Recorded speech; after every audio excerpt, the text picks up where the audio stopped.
Unbelievable. This is unbelievable. Unbelievable. It's unbelievable. Me. That's my line. He stole my game. He's stealing my lines. It's unbelievable. What are you talking about? What are you talking about? What are you talking about? What are you talking about? What are you talking about? What are you talking about? You can say that again. What are you talking about? What are you talking about? I don't even know what you're talking about. You know what I'm talking about.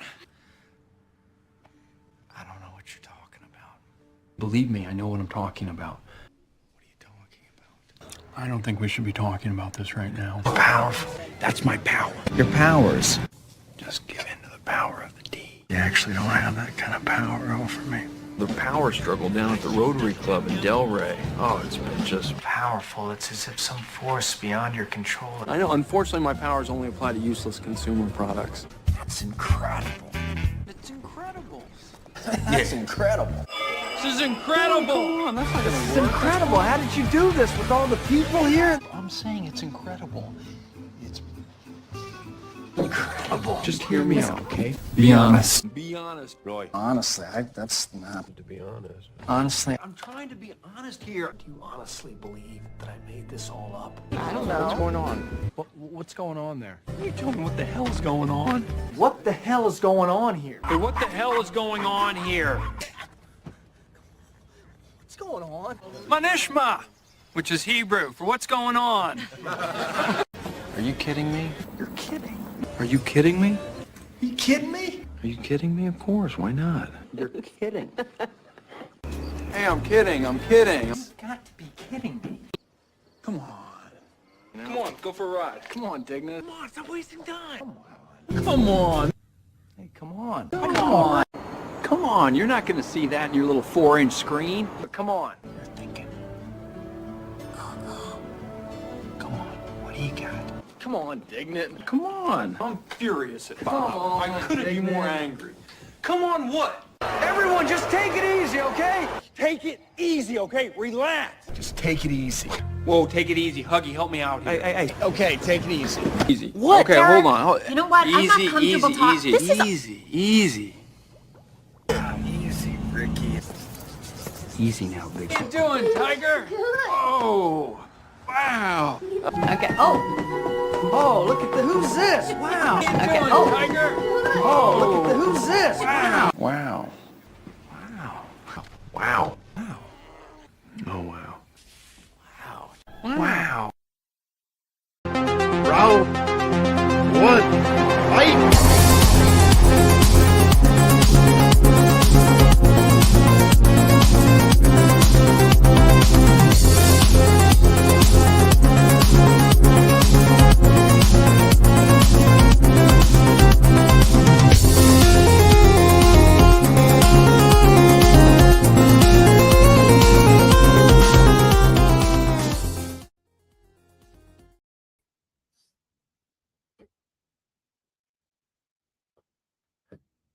Wow, it's incredible. It's like they're the same person.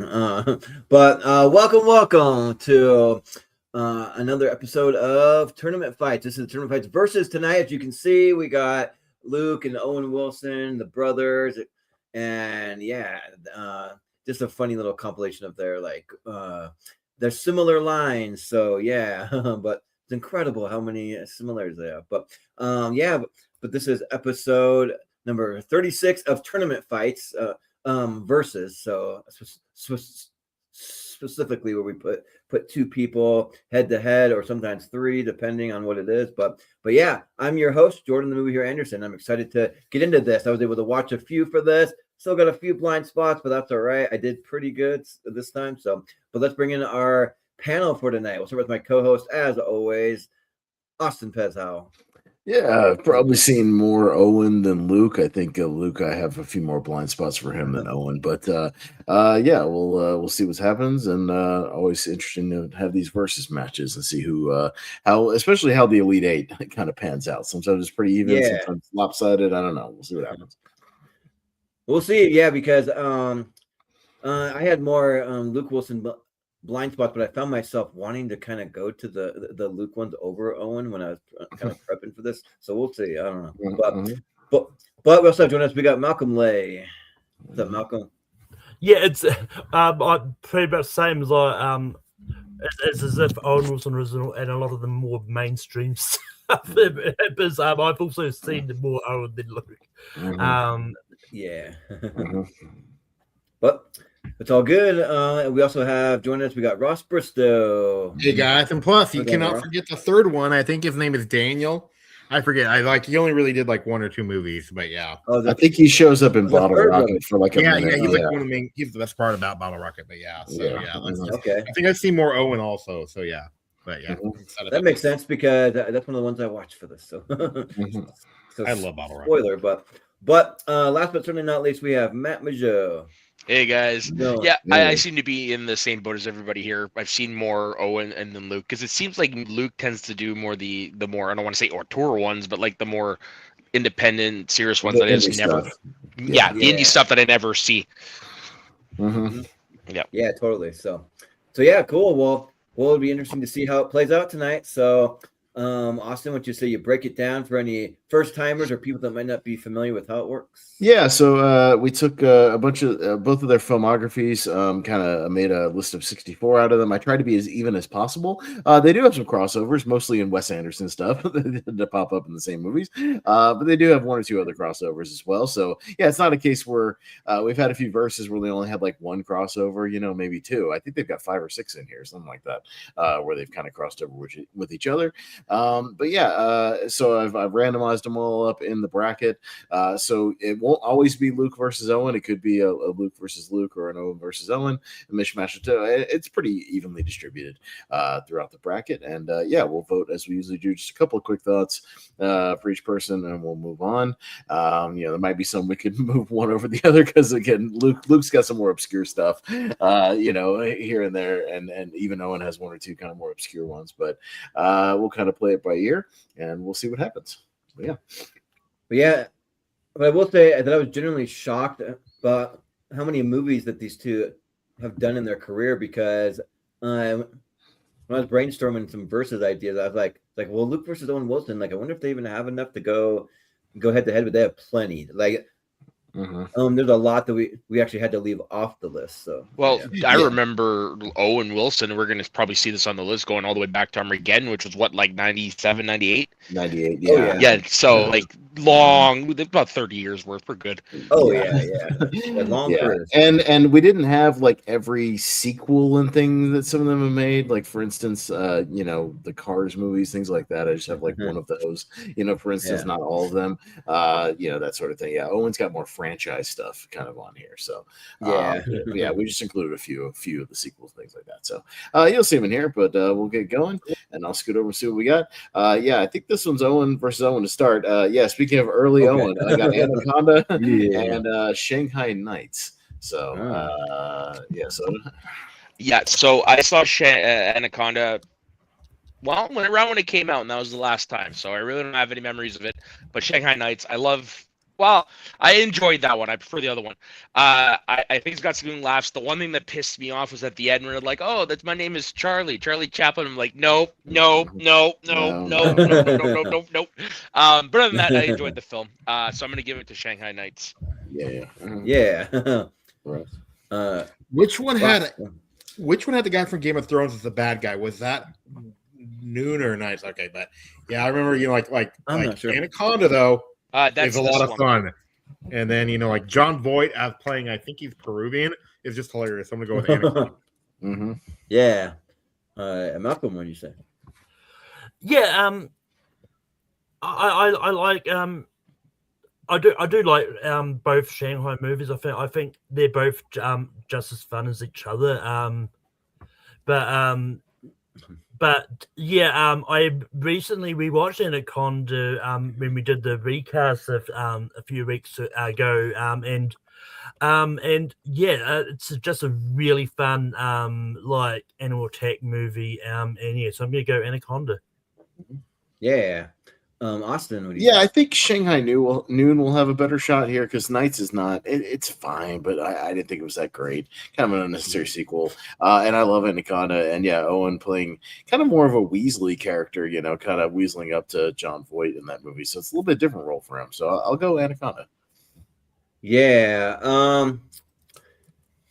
Yeah, and they've been talking about like a possible third one for a long time. That Shanghai Dawn. I don't know if it's ever going to happen, but because they ain't getting any younger, but especially Jackie Chan, but to do all those stunts, but I already decided that how I'm gonna do this tonight is, and I don't always do it this way, but I just decided for tonight I'm just gonna go with the movie that I like more. I mean, like whether or not it's about the performance, because yeah, like I understand this is the Luke versus Owen, but like if I like a movie more, and even if they're not in it all that much, I still might end up voting for it if the movie's better. So, and here I just have more fun with Anaconda. Like Anaconda is a lot of fun, especially in the rewatch. I also rewatched it for our recast that we did. You can go check that out on our channel, our most recent recast, and it's a lot of fun. And if this were Shanghai Noon, then I might vote for that over it. But it's Shanghai Nights, and really the only like thing that I really remember having a lot of fun with is like them doing a bunch of stunts on like Big Ben and hanging from the clock and all that stuff. So that's fun. But I'll go with Anaconda. Yeah. By the way, Jackie Chan is 72 and Owen Wilson is 57. So I don't think we're going to see that sequel. I mean, I think Yeah. it's too far gone from Shanghai Nights. I don't think anyone's really clamoring for a sequel. Yeah, either. nobody's clamoring for that. No, Yeah, if they were going to do it, they would have had to do it in like the late 2000s and get it done. Yeah. It's just not going to happen. So, Yeah. got The Haunting for Owen, and one more Owen with Armageddon. So speaking of Armageddon, Ross. Yeah, I got some, like this is interesting because The Haunting, is a shitty remake. The ghost should not have been real. Like, should have been, you don't know if they're real. But like Armageddon, man, I actually got the Criterion somewhere for Armageddon. So people think the Criterions are all these like artsy fartsy. They actually made Criterions of The Rock and then Armageddon. So I'm gonna go with Armageddon because it's so fun. Mm-hmm. Yeah. Malcolm, what do you say?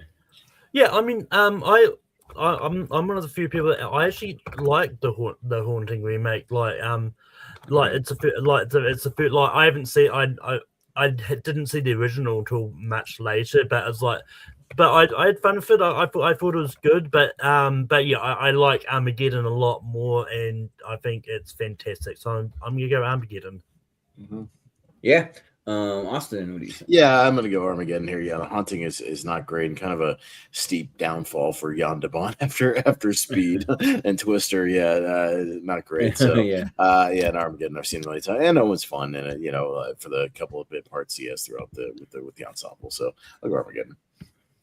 Yeah, I mean, I do have fun with The Haunting. I don't love it, but it is like still kind of just like cheesy, kind of fun to watch sometimes. I like seeing all that cast together, especially like the four main, which is like Liam Neeson, Owen Wilson, Catherine Zeta-Jones, and Lily Taylor is what I kind of consider to be like the main lead. There's other character actors in there and stuff, but and it's all right for just like a PG-13 kind of just cheesy one. It's probably more one I could watch like with my family if I wanted to, and like they'd be fine with it. But Armageddon is great. Yeah, it's a lot of fun. I mean, it still is like cheesy in a lot of ways, but fun cheesy, and like Owen Wilson is just part of that huge ensemble crew, which I won't go through all of the crew. Most people like know like the core people in there, but yeah, I'll go with Armageddon. But Soda, what do you think? Yeah, I'm gonna echo the majority here. I saw Haunting when it came out, and even then I thought it was garbage. Armageddon's one of my all-time faves.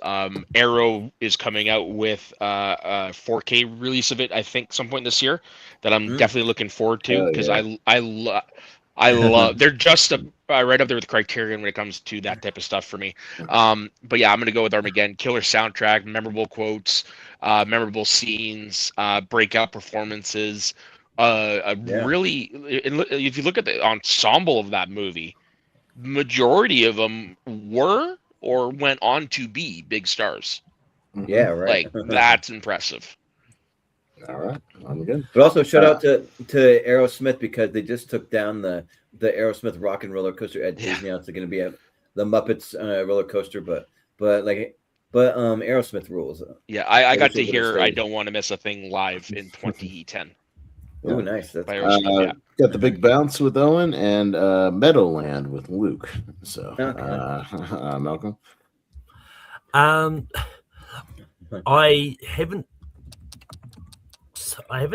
don't think I've seen No, I haven't seen either of these. So I don't really know much about them.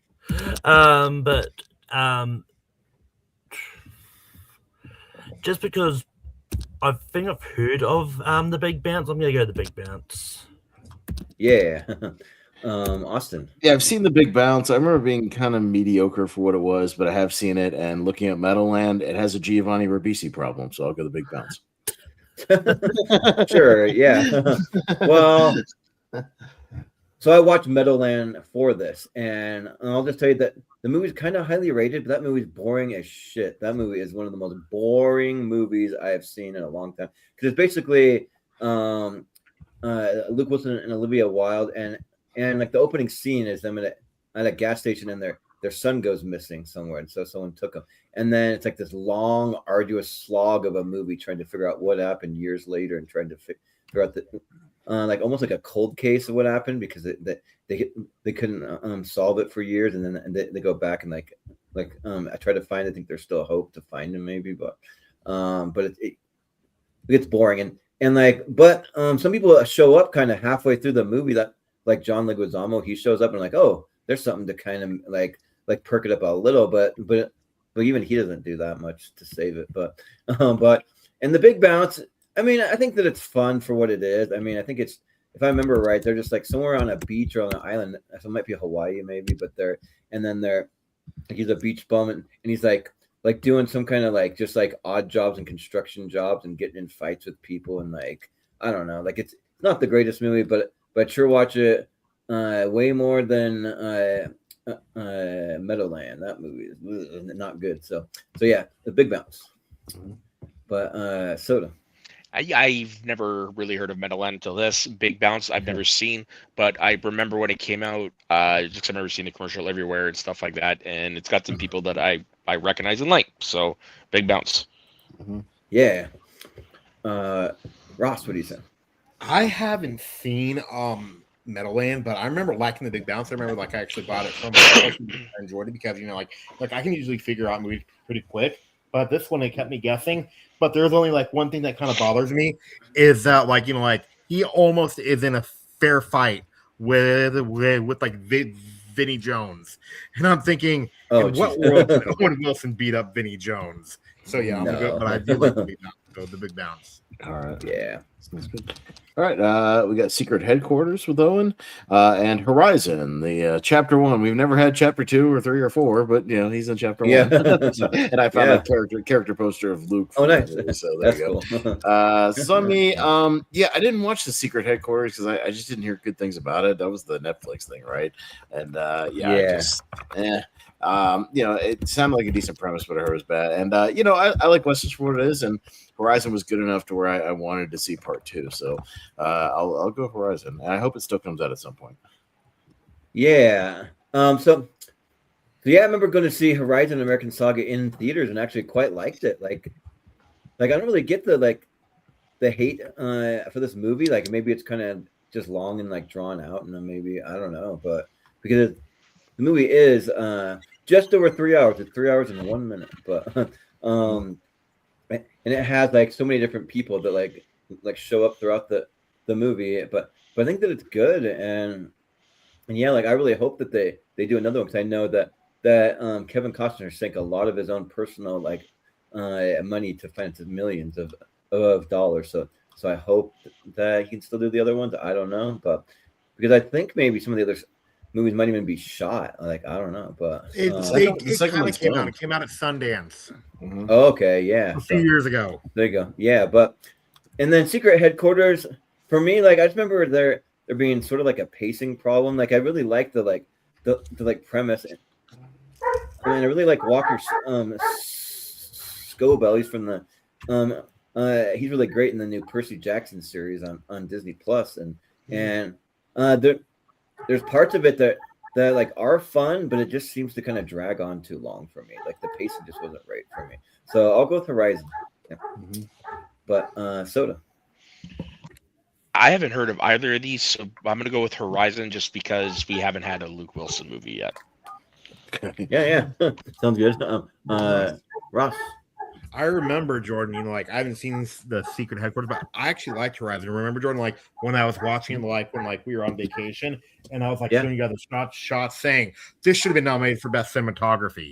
So I'm gonna go with Horizon. The cinematography is great, yeah. But Malcolm, what do you say? Secret Headquarters was actually Paramount Plus, but it's sort of streaming thing. But yeah, I mean, it's fine. Like I liked it enough. It's still really low on the rankings. I haven't got around to seeing Horizon yet. I considered watching it for this, but I also couldn't find 3 hours of my time. I was just reading up about Chapter 2. It played at the Santa Barbara International Film Festival last year, but I think that's last time it did something. But it's also got some lawsuits attached to it now as well, so I don't know what's happening with Chapter 2. But I'm still going to go Horizon here, just because I think Secret Headquarters is just fine. Yeah, but I will say though, Secret Headquarters is only about an hour and 45 minutes long, but Horizon's 3 hours long. To me, Secret Headquarters feels longer. That's like the pacing issue I have with it. So, all right, we got Cars for Owen and Skeleton Twins for Luke. Jordan. Okay, so I watched Skeleton Twins for the first time for this, and probably out of the three movies that I watched, this is probably the best one. I think that's good, but like it wasn't like it. The movie didn't really blow me away like I thought it would, but I do love Bill Hader. I think he's great in it.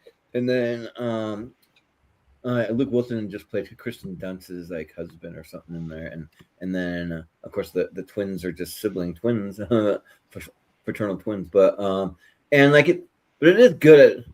I feel like there's a great movie in there somewhere. It just quite didn't get there. It's like maybe like a 7 out of 10 for me. But and then in Cars, I mean, the first Cars is probably the best of the three. But like I'm just not a Cars fan, but I get why some people might really like it. It's just not for me. So I'm not like 5 years old. So I'm gonna go with the Skeleton Twins. But Soda. I haven't seen the Skeleton Twins, but I heard actually what I've heard, it wasn't that great, and it wasn't a movie that I was ever interested in watching, to be honest. Cars, I've seen it enough times that I've been through every emotion, or I like it, I love it, I hate it, I love it, I hate it. I'm back on I like it because it's been long enough. I had one of those cousins that was obsessed with the movie. So I actually don't mind the first Cars. I think it's a decent enough story. It's one of Paul Newman's last roles. I love the soundtracks. It's kind of my kind of music. So yeah, I'm gonna give it with Cars. It's a fun time for me. Although mature wise, I think I might be 7, 8 years old, but still close. Sure, yeah. But Ross, what do you say? Cars is basically a Doc Hollywood remake if you really think about it. And then also too, you know, like the Skeleton Twins though was actually like one of the most like mismarketed movies of all time, in my opinion. Because if you watch the trailer, it makes it look like this wacky comedy, you know, like another like Step Brothers, and it's not that at all. So I'm gonna go with the Skeleton Twins. I like it more. No, I didn't expect it to be so kind of like dramatic and like emotionally kind of driven, yeah. but Malcolm, what do you say? Yeah, I haven't seen Skeleton Twins. Probably see it eventually. I've just haven't just felt the urge to sort of go to it. I'm in a hurry, but Cars is fine. Like I'm not a big Cars like for the franchise wise. I have them really low on my Pixar rankings. I'm not a fan of them. I'm glad that cars get you from A to B, and it's an easy way to get to places without having to use public transport. But in this case, just because I've seen it, I'm going to vote cars. Yeah. But now, correct me if I'm wrong. Are they planning a Cars 4? Like I thought maybe they are, but I don't know. I don't think they've announced one. Okay. I wouldn't put it I past feel like them. I heard that somewhere, but There was the Cars TV show recently. Yeah. Okay, maybe that's what I heard. But Austin, I think both of these are kind of fine, but I'll go with Skeleton Twin just to get some more Luke in there because Owen's going to have plenty of opportunities, I think, here in this bracket. So I'll just throw a bone to Luke, and keep him alive. So we got Paint with Owen and Shanghai Noon. So, Soda? I haven't seen Paint. I actually just completely forgot about that movie until now. Shanghai Noon, very, very enjoyable. A fun Western, comedy Western. I'm going to go with that one. Mm-hmm. Yeah. Ross, what do you think? I'm going to go with Shanghai Noon. I forgot Paint also existed. But yeah, so I'm going to go Shanghai Noon. But yeah, Paint kind of came and went, I feel like. Yeah, like it did, a lot of people forgot about it. But Malcolm, what do you say? I also forgot that it existed until I got the list. Like, oh yeah, there's a movie that existed. I was going to watch it for this. I meant to watch it when I first heard about it, and then I never did. So we're probably going to have some very unhappy little trees because we're not voting it through. But Shanghai Noon, I think it's great. So Shanghai Noon's getting my vote. Yeah. Austin. Well, Paint came and went because it wasn't very good. So, I mean, I remember when I heard it, I was like, oh, Owen's going to play Bob Ross. I was like, oh, I mean, that could be interesting. And I think Bob Ross deserves a better movie. But maybe somebody should just make a really good documentary or something, that'd be all right. But yeah, I'll go Shanghai Noon. It's a lot of fun. Yeah, I mean, I'll say that I did see Paint in theaters when it came out, and actually I kind of liked it. Like, I thought that it was fun. But I know a lot of people just didn't really like it. But I think it's kind of interesting. Like he's playing kind of Bob Ross, but not quite. He's like a guy named Carl, but he's basically Bob Ross. But you see him just kind of like having a back and forth with the people in the studio. Stephen Root's in there and Michaela Watkins. And for me, I liked it, but I get why people don't like it. It is kind of slow, and somehow I enjoyed it, even though it was very slow pace. But Shanghai Noon is not slow pace, and it's awesome, and like they make a great a duo like you go this way, I go this way, and then they do the little like thing where they're fighting together or like sitting in the like hot tub Uno Mas, and they're drinking and all that stuff. It's fun. So yeah, I'll go Shanghai Noon. All right. And Jordan, you are probably the only one who you're the only one in the whole world who's ever seen Paint, because I looked at the box office. It made $811 grand. Oh, really? Jeez. Yeah, it must be one of the few. Jeez. Yeah. All right, we got Wedding Crashers and The Wendell Baker Story. It's one of the non-Wes Andersons where it has Owen and Luke in it. Has anybody seen it? No. I did find that fascinating. I added on there because it's a lesser known one, but I was like, hey, it's still Owen and Luke, so I have to include it just for crossover sake. But sure. Also, it's a Will Ferrell matchup, but he's in both of these. Oh, okay, fair enough. Oh yeah, that is true. I'm assuming most people are going to go Wedding Crashers on this one because it's fun, right? Yeah. That movie's fun, and they've been talking about a Wedding Crashers sequel, but I don't know if that's happening either. Yeah, that's even talking about that for years. That's another one that's been in development forever. I don't know if it's actually going to happen. There's some show that I was on where we're talking about that they got announced, and then they're like, is anyone looking forward to this? I'm like, I am, but then there's crickets everywhere else. So. Yeah. But if you want to see the Wendell Baker Story, it's on Tubi. Okay. Nice. There you go. All right, so we got Hall Pass for Owen, and then another Luke with Best Men. So okay. Who we got? Ross, I think. Yeah. I haven't even heard of Best Men. I'm actually one of the few people who actually think Hall Pass is really great. And then I believe that it's Stephen Merchant, who's the funniest part, is their British friend. So yeah, and plus it actually is one of the first movies that Alexander Daddario was in. So I'm gonna go with Hall Pass. Oh yeah. True. Malcolm, what do you say? Yeah, I was just looking up Best Man just to see what it is.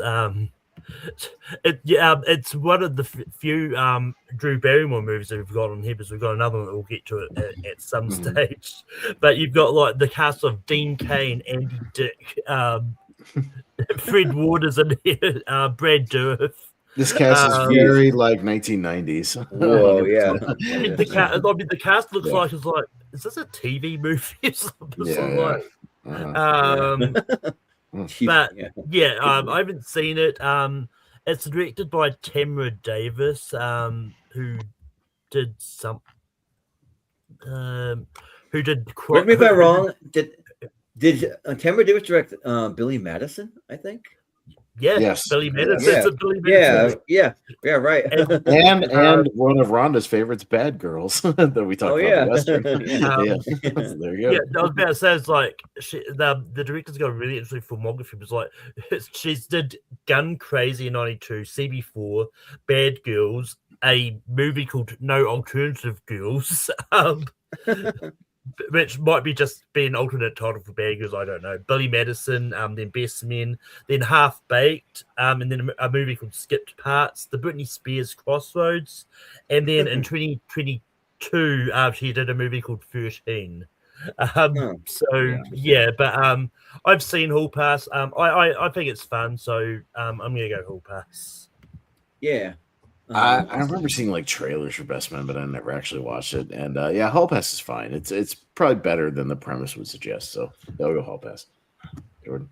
Yeah. So I've never seen Best Man. I don't really even know anything about it. But I mean, Hall Pass. I remember seeing it when it came out, and I remember there being this really awkward joke that I saw with my fiance, where they're all in the locker room sitting in like some kind of hot tub thing or like something like that, and then there's just a big black dick right in like Owen Wilson's face, and he like turns and he's like okay, like that's intimidating, and I get like lowers his self-esteem, but like my fiance at the time, who normally doesn't get offended by that, like seemed to kind of get offended like by seeing that. He's like, what the frick like movie did you take me to?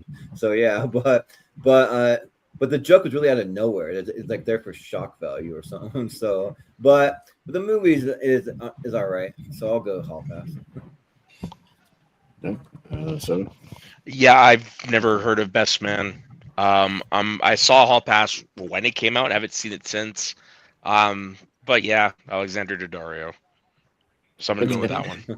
I was looking at the Terminator joke on Hall Pass. The supporting cast for Hall Pass: Tyler Hoechlin, aka Superman from Superman and Lois. Hecklin, there should have been a Terminator joke in Hall Pass. I felt like that was like missed opportunity, because the scene where the girl's like stalker ex-boyfriend is literally on top of the car, cutting through the glass window. I'm thinking there should have been a Terminator joke in there. Yeah. All right, we got a Luke match, Idiocracy and Zombieland Double Tap. Malcolm? This is a good matchup. Why can't this go up against that Best Man? Yeah, this is. I mean, it's kind of tough, but kind of easy for me as well. I love the Zombieland movies. I think Zombieland Double Tap is just as fun as the first one. Luke is only a small part of the movie, but I think his parts are quite fun. But I think Idiocracy, it's a documentary about what's happening at the moment. It's really becoming fact very fast, and I think it's great. So I'm gonna go Idiocracy because Luke is in it more. Yeah. Awesome. Yeah, it's funny with Zombieland 2. Like, I saw it, and then I was like, that was fine. I've never had an inclination to go back to it, like, ever. But Idiocracy is great. I've watched it a couple times. I think this should actually be a favorite for Luke in this tournament, so I'm going to go Idiocracy. Yeah, so if this was the first Zombieland, that movie's in my top 64, because I love the first Zombieland. This one, I mean, it's all right. I think that... like, what's her name? Like Zoe Dutch. Yeah. But gets like very annoying in that. that being like a ditzy kind of freaking like just weird, like probably like 9 out of 10 times I'm like cringing when she's on screen, but the rest of it's fun, but it's not quite as good as the first one to me, but Idiocracy is a lot of fun, and it's a great what's his name, the guy that directed Beavis and Butthead, Mike Judge. Mike Judge. yeah, Mike Judge, yeah, like it's a great movie from him. I wish he would direct more movies, but and then you got like Maya Rudolph in there and Dax Shepard and stuff, alongside Owen Wilson and Terry Crews playing President Dwayne Alonzo Mountain Dew Herbert Camacho. So just like being wacky and like having fun, and it's like post-apocalyptic where like mankind is like very, very stupid, but they just kind of find a way to exist. So yeah, but I'll go with Idiocracy. It's fun. But Soda. Yeah, I'm with Austin. I saw Zombieland Double Tap, and I enjoyed it, and I haven't gone back since. Idiocracy, I watched for the first time late last year, and I thought it was a really good documentary, so I'm going to go with Idiocracy. Mm-hmm. Sure, yeah. Yeah. Ross, what do you say? I haven't seen Zombieland Double Tap yet. Like I just felt like it was a little bit too long since the first one. But I love the you're right. The documentary called like Idiocracy, and the scene on the computer where they go like, "What is this picture of?" That's something that we're not that far off. So I'm gonna go with Idiocracy. Yeah. I swear this was random. My dog Skip and Marley and Me, the two dog movies. Okay. Yeah. All right. We got Luke Wilson's sad dog movie and Owen Wilson's sad dog movie. So and it's on me. So which dog movie do I like? But the one I've seen more is probably Marley and Me, but I don't like watching these types of movies. Anytime I see a dog in the marketing, I'm like, oh my God, does the dog die? I think there's even a website where it's like a does the dog die kind of website for movies. Because I just don't like watching that in movies. But I've seen Marley and Me more, so I'll go Marley and Me. Yeah.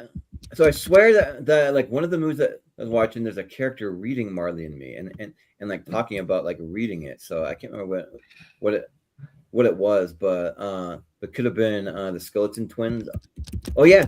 So it's the Skeleton Twins. Bill Hader's character is reading it, and then like Kristen Wiig comes up and he's like, "Oh, you're reading Marley and Me." Like that's a very sad a book, and he's like, "It's sad." Well, I'm only about 3/4 of the way through it, so I mean that pretty much spoils it. The dog dies, So yeah, but yeah, my dog Skip. I mean, it's fine. It's a very kind of like heartwarming, like family kind of movie. So is Marley and Me, but I kind of just like Marley and Me more, even though that's one of those movies that like always makes me cry every time. For some reason the movies that like make me cry the most are always movies where the dog dies or like their pet dies, or where it's like great showings of like a friendship where like the friends are willing to like die for each other. So you like dogs as long as they're in movies. Yeah, they're fun to watch on got it. But on screen, but I don't need some dogs shedding and like drooling all over my house or anything. So yeah, I'm good with that. But I overestimate how many dogs drool all over people's houses, Jordan. But it's only certain types of dogs. Yeah.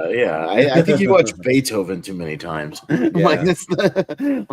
Well, all the dogs I've had did that shed buckets of fur and stunk and poop all over the house. And get a dog. You which dog, Jordan? You would not like having a French poodle. Do you know why? Why? They're like this all the time. Yeah. Right. Well, that and pugs too. Like pugs do it a lot. But Bubba from Marley and Me. But Soda. I haven't seen either of these, so I'm gonna go with Marley and Me just because I know it's the more popular of the two. Yeah. Ross, what do you say?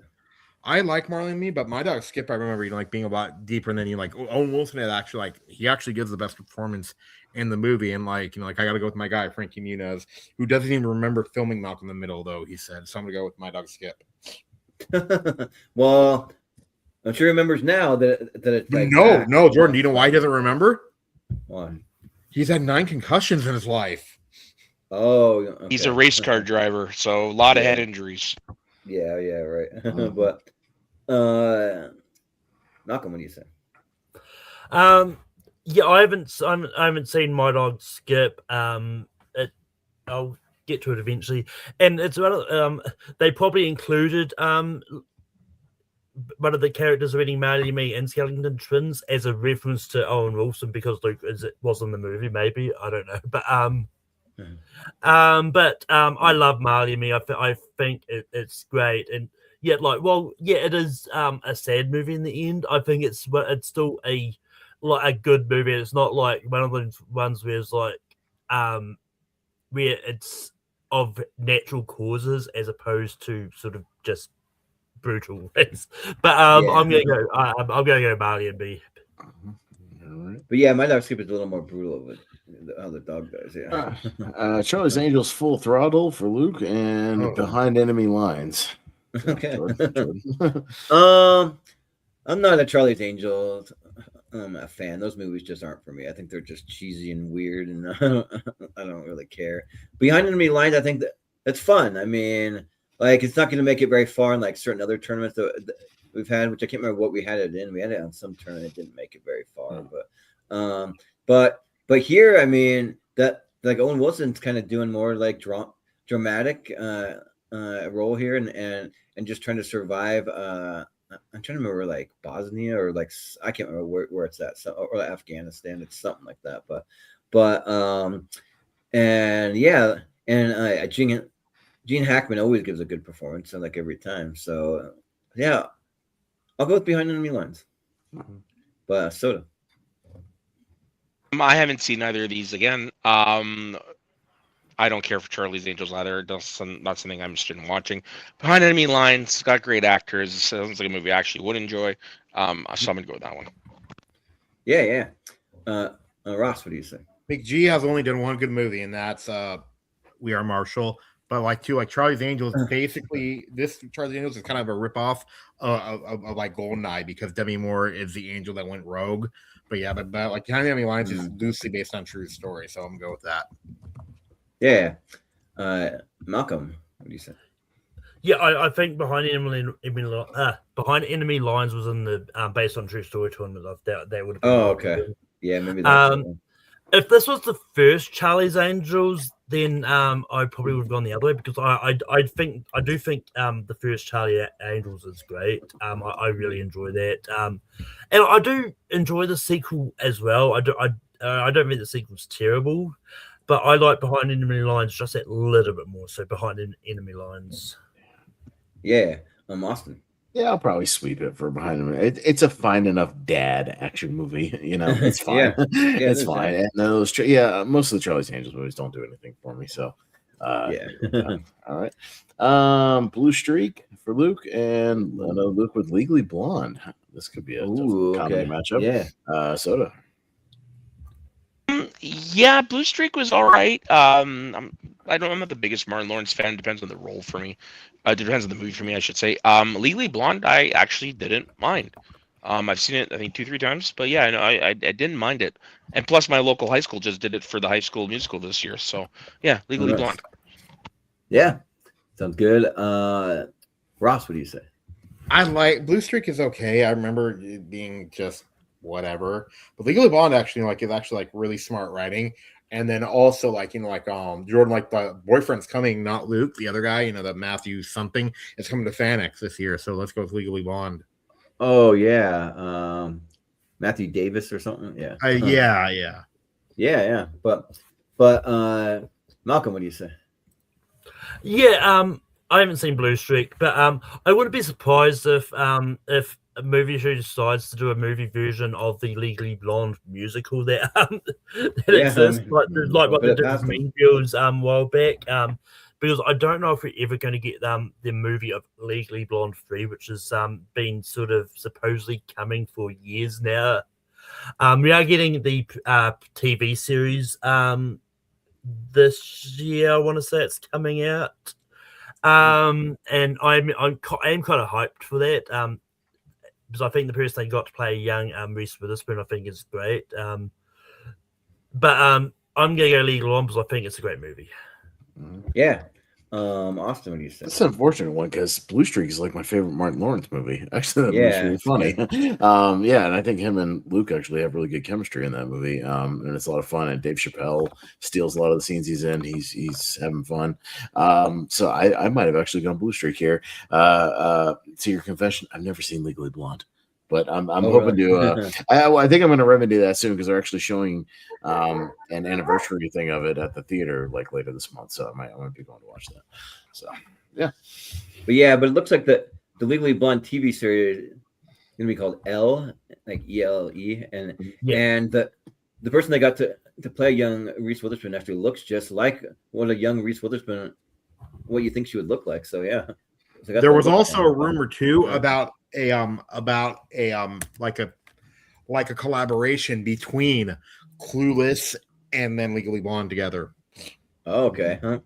That could be kind of interesting, but yeah, the Legally Blonde movies though, these really aren't really for me.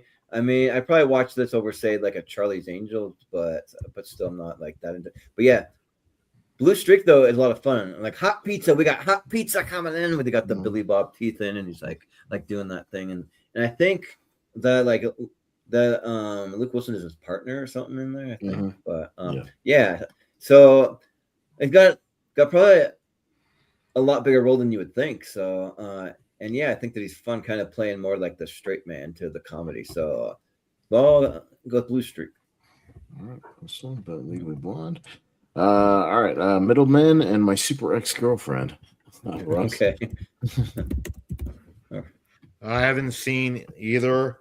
I remember though, like My Super Ex-Girlfriend was like pushed back and it didn't get great reviews. So I'm gonna go with My Super Ex-Girlfriend because I haven't heard of it. So yeah. Malcolm, what do you say? Yeah, I haven't seen Middlemen. I was just reading up about it, and Austin's never going to see Middlemen because it's also got Giovanni Ribisi. Oh yeah, yep. It's also got Terry Crews in it as well. Wow. But I mean, the movie sounds interesting because it's based on the experiences of Christopher Malik, who is associated with the billing company Epoch and the founder of ePassport. And accused of stealing millions of dollars and stuff just to fund the film's development or something. But it sounds interesting. But I haven't seen it. I've seen My Super Ex-Girlfriend. I do like it enough to vote for it. So My Super Ex-Girlfriend. Yeah. Austin. Yeah, I don't hate My Super Ex-Girlfriend as much as some people seem to. Like, I mean, it's directed by Ivan Reitman. It's decent. I think Uma Thurman looks good in it, and like, I think they have good chemistry. And I've always thought it was fine. So I'll go My Super Ex-Girlfriend. I don't think it's that bad. I've never seen a Middleman, but so I don't really know anything about it. But My Super Ex-Girlfriend, I think once on like some random date that I went on, the girl just wanted to watch My Super Ex-Girlfriend, and it was fine. And then years later, I think I actually bought it and from like one of those Walmart bins, like the giant bin of like all the movies you got to dig through and all that. So, which I don't even know if the Walmart does that anymore. I think some might still. They do. I haven't seen. Yeah. Not in Canada, they don't. Yeah. Not anymore. But yeah, so I think My Super Ex-Girlfriend is at least like passable. I mean, like I don't know if I'll vote for it again, but I'll vote for it here. I've never heard of Middlemen. My Super Ex-Girlfriend is one of those movies that every time I see it, somewhere I'm like, oh yeah, I should probably watch that eventually, and I just never do. So I'm gonna go with My Super Ex-Girlfriend. Yeah, it's not bad. Yeah. It's on Tubi. Right there. Yeah, That's fine. no, for sure. It'll pass Sunday afternoon. It's totally fine. But I remember too, like Wanda Sykes is the best part, and she makes everything funny. Oh yeah, she's always great. Yeah. Got Arizona and Alex and Emma for Luke. Okay. Yeah, I've never heard of Arizona. I think it's a famous place. I don't know. I haven't seen either of these movies. Joke aside, anyway.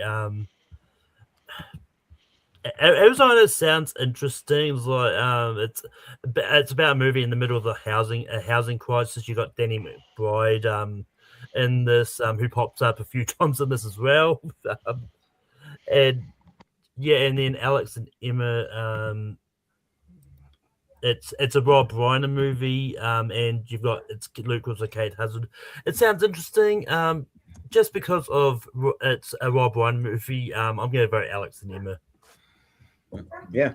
Austin. Haven't seen Alex and Emma. Maybe with Rob Reiner will get around to it. I saw Arizona like a while back. I think I rented it on VOD. It was fine. Yeah, it's kind of a dark comedy, kidnapping kind of crime movie. But yeah, I mean, it's got a good Danny McBride performance. So if you want to see that, I think it's fine. So I'll go Arizona. Yeah. I've never seen Alex and Emma either. I don't know. Probably Arizona sounds more up my alley. Yeah, it's more of like more than just a rom-com, and because like rom-coms are very hit and miss for me. But and yeah, Danny McBride. I've always been a big Danny McBride fan in like most things. So and him and Luke Wilson, and then I think Seth Rogen shows up. He's not like a main build cast, but he shows up. So yeah, I'll go Arizona. Sure. Don't go yet. Yeah, right. I'm not that far from Arizona. I mean, I'm like 2 states away, but Soda. Yeah, I haven't seen either one of these either, but I'm gonna go with Alex and Emma because of Rob Reiner. Yeah. Ross, what do you say? I was just looking it up, and like Alex and Emma actually is Rob Reiner's second lowest rated movie on Rotten Tomatoes at 11%. So, but I'm gonna go with it only because I've been watching All My Family and I love Rob Reiner. So, yeah. All right, so Alex and Emma. Arizona, not that much higher. It's like 30-something%, but still. Yeah. Rushmore and the first Charlie's Angels. Me. Okay. I'll probably go Rushmore. I'm not usually a big Wes Anderson guy. I don't mind some of his early movies before he got into like self-parody territory. Where his movies were just basically parody of himself. But so I'll go Rushmore here. Jordan. Yeah. Yeah, I'm not into Charlie's Angels, like I said, but yeah, the Rushmore, like some of Wes Anderson's maybe like earlier ones aren't that bad. I remember seeing it probably like when I was in high school, something like that, and like Jason Schwartzman's pretty good in it, and Bill Murray, and yeah, so I think that's probably like in the top 3 of Wes Anderson movies, which isn't saying much because I probably only like 3 Wes Anderson movies, but that's fine. I'll vote for Rushmore. But Soda. Yeah, I seem to be in the same boat as you two guys when it comes to Wes Anderson. Not the biggest fan. His early stuff was pretty good. So yeah, I'm going to go with Rushmore on this one because, again, not a fan of Charlie's Angels. And yeah, Jason Schwartzman, I still say this is his best role. Yeah, sure. Ross, what do you think? I do love Rushmore, so that's why I'm getting it. And also, they have the kid from Dennis the Menace in it, so I'm going to go with that because I'm not a fan of Charlie's Angels. Okay. Yeah. Malcolm, what do you say? Yeah, I love the first Charlie's Angels. I think it's really fun. I think the chemistry between Lucy Liu, Cameron Diaz, and Drew Barrymore really works for the most part. And I do like Rushmore, but there's other Wes Anderson movies in here I like more, so I'm gonna go Charlie's Angels. Okay. But yeah, if you look at the like IMDb for the kid from Dennis the Menace, though, Mason Gamble, he just looks like a grown-up Dennis the Menace. Like his IMDb photo looks kind of funny. Yeah, he's not even an actor why they anymore. chose him. Yeah. All right, so one more Wes Anderson thing: got Bottle Rocket and The Life Aquatic. Jordan. Okay. Wes Anderson match. Ooh. Yeah. I'll just say that like on paper, The Life Aquatic looks like the Wes Anderson movie I might like the most, and it's one that I like hated the most. Like this movie is so pretentious and so annoying. I just cannot stand this Steve Zissou, whatever it is, and no thanks. I watched Bottle Rocket for this, and it's okay. The movie's kind of all over the place though, and like they're like doing these little petty crimes and like robbing the different like stores and things like that, and then they're on the run. They got to change their identities, and like it's almost like they're just doing it just to get by essentially. And then there's a lot of like Luke Wilson hitting on the cleaning lady and like that type of stuff. And I don't know, it's all right, but I would far rather watch Bottle Rocket than The Life Aquatic, so I'll go Bottle Rocket. So, but Soda. Haven't seen either of these, so I'm gonna go with Bottle Rocket, just for the heck of it. Yeah. It has all three Wilson brothers, I believe, are in it. So. Yep. but Ross, what do you say? Funny enough, this is my favorite Wes Anderson versus my least favorite. I hate The Life Aquatic so much. Yeah. So I'm gonna go with Bottle Rocket. Yep. Because I don't even know what like Willem Dafoe's doing in that either. So, but Malcolm, what do you say? I think Life Aquatic is fine. Like, it's nothing too spectacular. And I'm not that high in Bottle Rocket. I do like Bottle Rocket. A fair amount. It's not my favorite Wes Anderson by far. But I'm gonna vote Bottle Rocket here. Yeah. And I'll swing for Bottle Rocket again. His first two, Bottle Rocket and Rushmore, are fine. Like it's just because they're the least kind of Wes Anderson-y. But yeah, from Life Aquatic on, it's like total just Wes Anderson fucking nonsense. Yeah, 100%. Yeah, and I just can't get into it. So I'll go Bottle Rocket. Yeah. No, you took the words out of my mouth, Jordan. It's just Wes Anderson nonsense from then on that I just can't get into. Yeah. All right. So I don't think it's the last time we'll see Wes on this one, because I think there's a few more for Owen. There's another one. Starshielding and Royal Tenenbaums. So another matchup. Yeah, another matchup. Well, we're getting them out of the way. So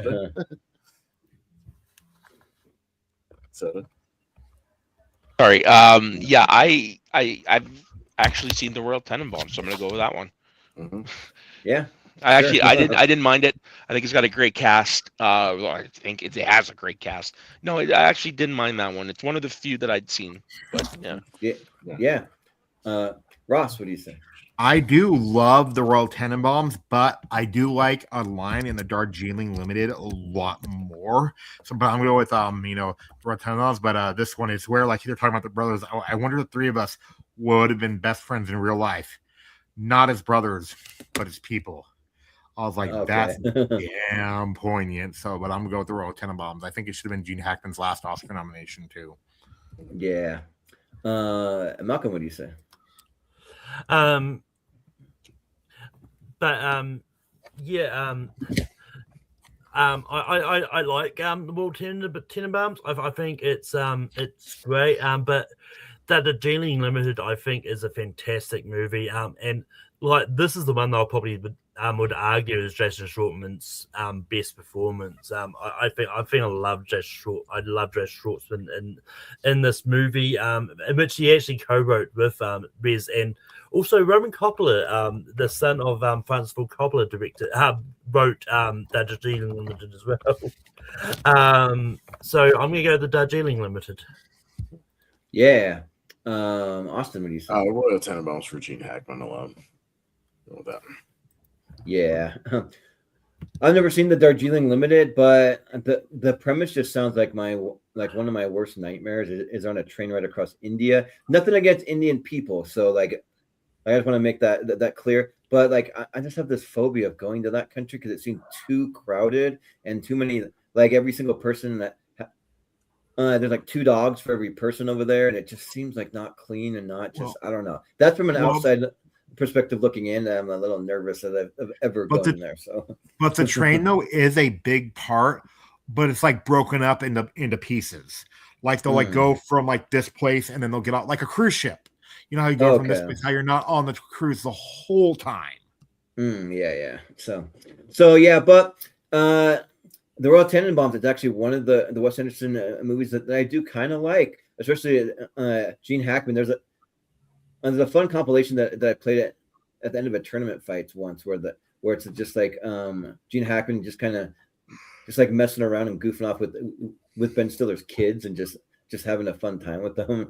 And so yeah, Gene Hackman is actually great in the movie. So I'll go the Royal Tenenbaums. Yeah. All right, got the Internship and Concussion. So it's the one, Luke, Ross. Okay. Commercial movies bug me. You know, like it's how like they'll just not like, you know, like movies that are basically commercials in a way. If they're done right, I like them, but this is not done right. So Concussion and that scene with the orange is always creeps me out in Concussion. So yeah. Yeah. Sounds good. Malcolm, what do you say? I like Concussion. I think I think it's a good movie, and Austin probably correct me if I'm wrong, but isn't this based on the like Bennett Omalu? Doesn't he have a ties to WWE? Like, doesn't he do work there, or am I mistaken? Maybe. I don't know if he was involved in like that concussion lawsuit and stuff that they had for like the longest time. They got thrown out eventually, or what? Yeah, I can't remember. Yeah, but yeah, I think the movie is like pretty good, but I actually really enjoy the Internship more. I think it's funny. I think it's a really good comedy, and I have a lot of fun with it. So I'm gonna go the Internship. Yeah. Austin, what do you say? The Internship is one cringy commercial joke after another for Google. I despise that movie. I'll go Concussion. Pretty easily here. Yeah. So I saw both these in theaters, and the Internship, I remember like kind of looking forward to it, but not really laughing like at all during this movie. I was just like, what is this? This is like not funny. It's kind of cringy. Yeah. And like it's almost like a like the Owen Wilson and Vince Vaughn, they're like the two old guys that want to be hip and cool and work with the young kids again, you know. So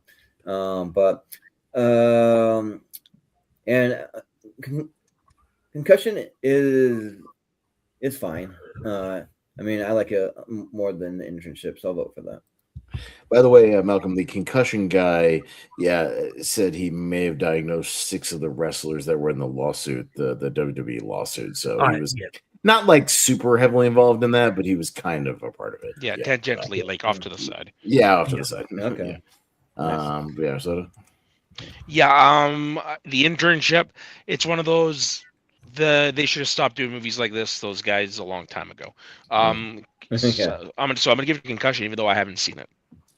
It's a good one. Let's see, 310 to Yuma for Luke, and the original Zoolander. Or actually, no, this is Zoolander 2. Oh no, this is Zoolander 2. Okay, never mind. Okay, I'm sorry. Yeah, okay. I'm sorry. Never mind. I remember it got cut off. The original Zoolander is like the green poster. No, this is Zoolander 2, so pretty easily it's 310 to Yuma there. Okay, yeah. 310 to Yuma, we can just move it through. Zoolander 2 was awful because that's the movie me and my best friend Mark we dressed up as Zoolander and Hansel to go to it, and I even got my hair dyed black and styled like Ben Stiller, and I rented this like zebra print like suit and everything, and that was a waste of time and money. Please tell me you got photos. I do have photos. I'll have to like share them sometime. Yeah. And 310 to Yuma, we spun for Wheel of Movies. We'll be doing it next Thursday on Wheel of Movies. Yeah, so there you go. Okay, but that was the second one. So once I really that's easy. Okay, The Big Year for Owen and Home Fries. Another Drew Barrymore movie. Okay. Nothing. I haven't seen Home Fries, but The Big Year is it was a big surprise. Like, I think I watched it for the first time when we did. I think it was when we did that letter series that it would have been in 2011 or something like that. Something like that. But Home Fries was written by the creator of Breaking Bad, Vince Gilligan. Oh, really? Yeah. it's just Kevin O'Hara movie as well. It sounds interesting enough. I wouldn't mind checking it out. It's directed by Dean Paraset, who did a couple episodes of Monk, and Bill and Ted Face the Music and Galaxy Quest. But just because I've seen it, I'm gonna go The Big Year. Yeah. Austin. Man, I think I saw Home Fries on cable like years and years ago, but I don't remember hardly anything about it other than Drew Barrymore being pregnant with a goofy haircut in that movie. So that's literally all I remember about it. And like working at a fast food restaurant. I don't remember anything else. The Big Year is an okay little quirky comedy. It's not bad. Good cast. So I'll go Big Year.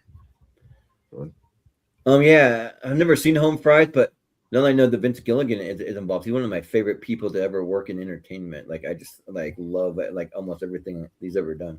So I'll probably check it out at some point. But The Big Year was very surprising because this is a movie that I went to go see with my sister, just me and her, and like me and my sister. So I'm the oldest of 5 siblings. She's the youngest, and very rarely do we get to do things just me and her, just the two of us. And so cause she's married now, but and so when we saw this, I remember and like had a day of like going out to dinner and like seeing this movie, and like I wasn't really sure what to really think, but the movie was actually a big surprise, kind of just more of like a family friendly kind of just like bird watching. Like who would have thought a movie about bird watching would be that interesting, but it actually pretty fun, and I had a good memory of it, so I'll go The Big Year. Yeah. Soda. Yeah, I remember Home Fries when it came out, just because I was always in the video store at that time as a kid. So I'm gonna give it to the one with Steve Martin in it. The Big Year. Yeah, sounds good. Ross. I haven't seen The Big Year. I don't care about bird watching, but Home Fries, I remember, was kind of depressing, and it was like marketed as a romantic comedy. And I saw it back in like '98. You want to talk about an underrated cast? You have Drew Barrymore, Catherine O'Hara, Luke Wilson, Jake Busey, Shelley Duvall, and then Daryl Mitchell. So yeah, I'm gonna go with Home Fries. I haven't seen it. All right. Yeah. Daryl Mitchell, who's very underrated in that Tim Allen series, is the guy in the wheelchair. Got the Family Stone, and I just put the first Night at the Museum here, by the way. Sure. Yeah, for him is Jed. I have all 3 of them. I just got the first one here. But yeah, it's on me. But yeah, I like those Night at the Museum movies, and yeah, him as Jed, the kind of cowboy, and he has good chemistry with what's his name, Steve Coogan. Yeah, they have good little back and forth chemistry, and it's fun. Him always calling Ben Stiller, Gigantor and all that shit. Like, it's all right. I haven't seen The Family Stone, so I'll go Night at the Museum. Yeah, I've also never seen The Family Stone. It seems like a mom type of movie. I don't know, but it's probably one I watch with my mom or my grandma or something. But and A Night at the Museum movies are fun for what they are. I don't know why we need a 4th one, but I think we're getting a 4th one from what I've heard. But yeah, the first couple of them are fun. Like these movies are like sort of like the Toy Story movies. Like the sequels to me feel kind of unnecessary, but like when you think about it, you're kind of glad you got them though. So I mean, so yeah, I'll go at the museum. But Soda. Yeah, I'm like you guys. I haven't seen The Family Stone either. But even if I had, I would have given it to the Night at the Museum because I really like the first 2. Yeah. Third one, I have a hard time because I'm watching it not long after Robin Williams' death, and the one I go back to the least. Yeah, that is true. But Ross, what do you say? I like both these. The Family Stone, if I want to cry during Christmas, I'll watch The Family Stone. But Night at the Museum is actually a lot better than it had any right being. And then, I love Mickey Rooney, Bill Cobbs, and then Dick Van Dyke as the bad guys. That was actually a lot of fun. So Night at the Museum. They are kind of fun, yeah. But Malcolm. Yeah, there actually has been a 4th Night at the Museum. There was an animated movie that was went straight to Disney Plus. Okay. But there was a new live action one in the works. But from what I've sort of reading about it, it's going to introduce a new set of characters and historical figures. So it's going to be So it's going to be kind of a reboot, and such, because it's going to be like different like historiographies and different characters. That so, I think They don't screw it up. It could be good. Yeah. Yeah, I mean, like, and yeah, this is actually really tough for me because I do love The Family Stone. I think it's a great Christmas movie. And funny enough, this is one of those ones. Like, interestingly enough, like after the passing of Diane Keaton, the person who worked on The Family Stone has said that he is working on it. He is working on a sequel to it, which which he said like he wants to do it as a tribute to Diane Keaton, which I think is a nice sentiment actually. And yeah, so just because I think Night at the Museum's moving on anyway, I will give a pretty vote to The Family Stone because I do think it is really good. So. Okay, yeah. All right, we got I Spy with Owen and the Cable Guy. With Jordan insisted I put in here because there's yes. So even though like he's not in it much, he's not in it that much, yeah. But Jordan, yeah, I mean, I know that a lot of people they don't like I Spy that much, but like I kind of like it. It's kind of a guilty pleasure. Like I just like seeing Owen Wilson like teaming up with Eddie Murphy for something. But I mean, not that the execution is really all that great. But the Cable Guy I love. I'm actually a huge fan of the Cable Guy, and yeah, I think Owen Wilson's fun in it when Jim Carrey tries to take him out in the bathroom and beats the hell out of him in there so he can get back with his like ex-girl or friend or whatever. But yeah, so I'll give it to the Cable Guy. So Soda. Yeah, I Spy, another movie that came out when I was always in the video store as a kid, but for whatever reason, I never got around to watching it. But I'm going to give it to the Cable Guy because it's a movie I've appreciated as I've gotten a lot older. And I love Jim Carrey singing Somebody to Love in that film. I think it's fucking hilarious. Oh, yeah. It's pretty good, yeah. But, Ross, what do you say? I love the Cable Guy. I Spy sucks, and like I know it's like the Cable Guy is one of those films like where it's like reputation has grown because I think like people understand like it's not your typical Jim Carrey comedy, and that's what makes it hilarious. So yeah, I'm gonna go with the Cable Guy. No, it's definitely a dark comedy, definitely. So, it's a horror movie. Yeah, yeah, right. But Malcolm, what do you say? I don't actually find Cable Guy that funny, to be honest. I like it. I think it's good. I just don't find it funny. But it's one of those ones like I completely forgot. I forgot Owen Wilson was in this. I was being often seeing me this. I was going to go, the Cable Guy is actually in it because I would have argued to swap it out for a movie that I actually really like that came out a few years ago called Bliss. I think Bliss is really good if you haven't seen it. I haven't seen I Spy, but just because Owen Wilson, I do know Owen Wilson's in it, I would have gone I Spy. Yeah. Austin. I Spy came out when I worked at the theater. I saw the trailer about 9,000 times working at the theater because they had these trailer reels. They used to just play all the time, like 30-minute trailer reels, and I had to see it a bunch of times. And the movie, I forgot it came out like 2 weeks after I saw it. So, yeah, it's just really forgettable. Cable Guy, yeah, I don't laugh a lot because I think it's a horror movie, and I don't laugh at how horrifying it is. I'll go with it for now. I don't see voting it a lot just because he's not in it that much, but that's fine. I mostly laugh at the what's the medieval restaurant that they go to? That's my favorite scene. Yeah, medieval times. Medieval times, isn't it? Yeah, medieval times. Yeah. All right, so we got Masterminds and Drillbit Taylor. Soda. I'm gonna go with Drillbit Taylor because I've heard of it. Sure. Yeah. Okay. Ross, what do you say? I remember Masterminds got a year delay, but Drillbit Taylor is actually underrated. And I think it's John Hughes' last movie he ever wrote. He used a different name, but it's a John Hughes movie. And then he has Frank Wally and then the guy that played Sean Weiss, Goldberg is in it. So I'm gonna go with Drillbit Taylor. It's actually really fun. Yeah. Yeah. It's got Sean Weiss and Josh Peck, which I think at some point in their life, they don't now, but they did look kind of similar at one point when they're both they're kind of chubby to me. So, but Malcolm, what do you say? Yeah, I actually watched Drillbit Taylor for the first time, I think. Yeah, no, it's one of those ones that I haven't logged on Letterboxd, so it's like when I was watching this, it's like I think I've seen bits and pieces of this before. And it's one of those ones I literally don't remember ever watching, but it's also nothing about the movie brought back any memories of watching it either. But I think it's fine. But I actually think Masterminds is underrated. I actually really enjoyed it. I think it's pretty good, and I think it's one of the few Jared Hess movies I will argue is great. So I'm gonna go Masterminds. Yeah.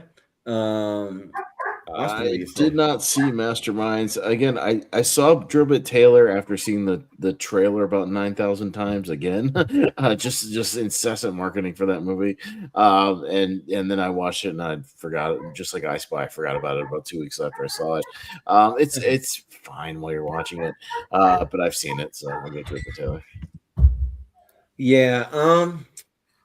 So I actually do like both of these. And neither one of them I love, but I think they're both like good, good, not great. But Masterminds probably like the two best things are for me is Zach Galifianakis because he's always funny in everything. He's just playing like a dim-witted guy that like there's the iconic scene that they put in all the trailers where it's like stuffing all the money in his underwear to try and like sneak through. I think like security, like at the airport or something like that. But then Jason Sudeikis being the like hitman, but they don't.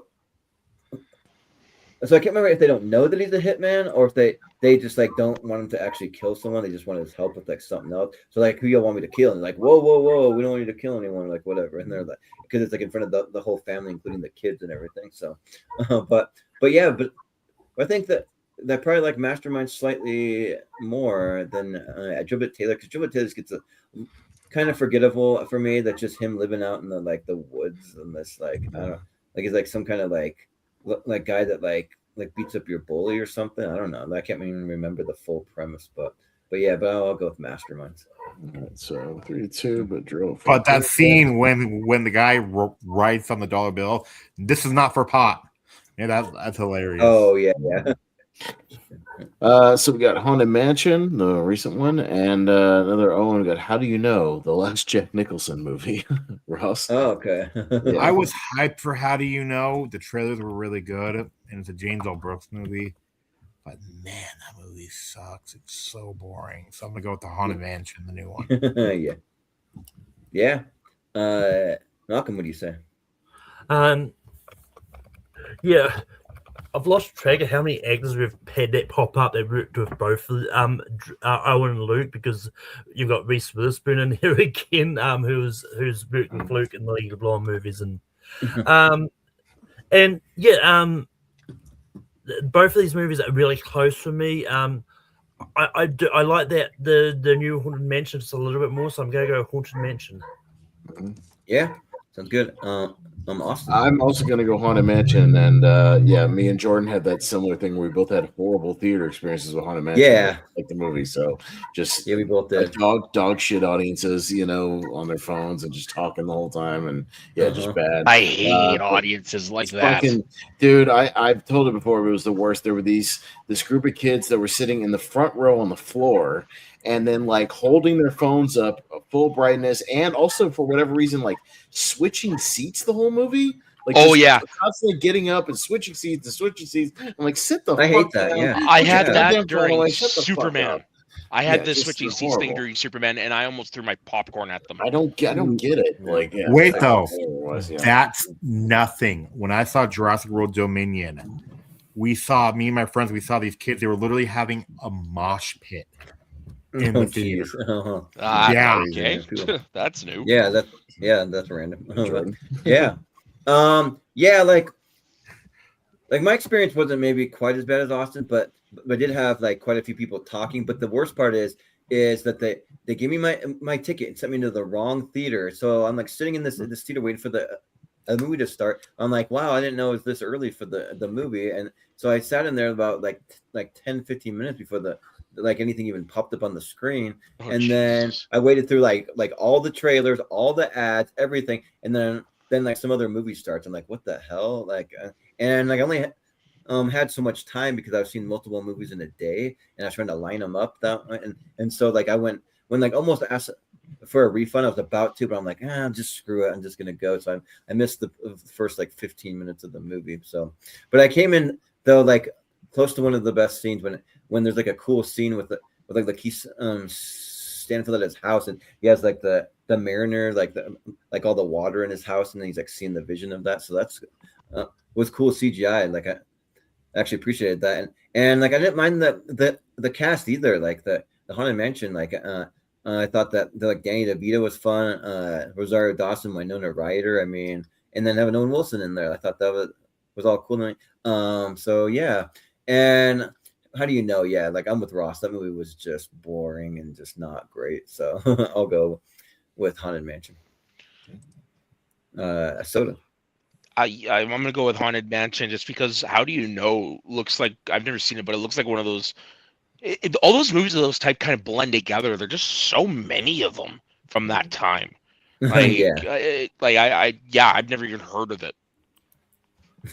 Yeah, I can't tell you how many movie posters I pulled that look exactly like that. How do you? Yeah, look exactly like that. Let me guess. This movie's like from what? block, 2010. Block. Yeah, just terrible posters. Just this is what 2010. Yeah, that movie. Yeah. Mm-hmm. Yeah, so that's about right. That era, there are just so many like that. We already had one, and that was the Family Stone, a similar poster. Yeah, that's right. No Escape with Owen and Vacancy. So got the kind of actiony survival movie and then the horror movie. So Malcolm. I remember seeing Vacancy once. I don't remember too much about the movie, to be honest.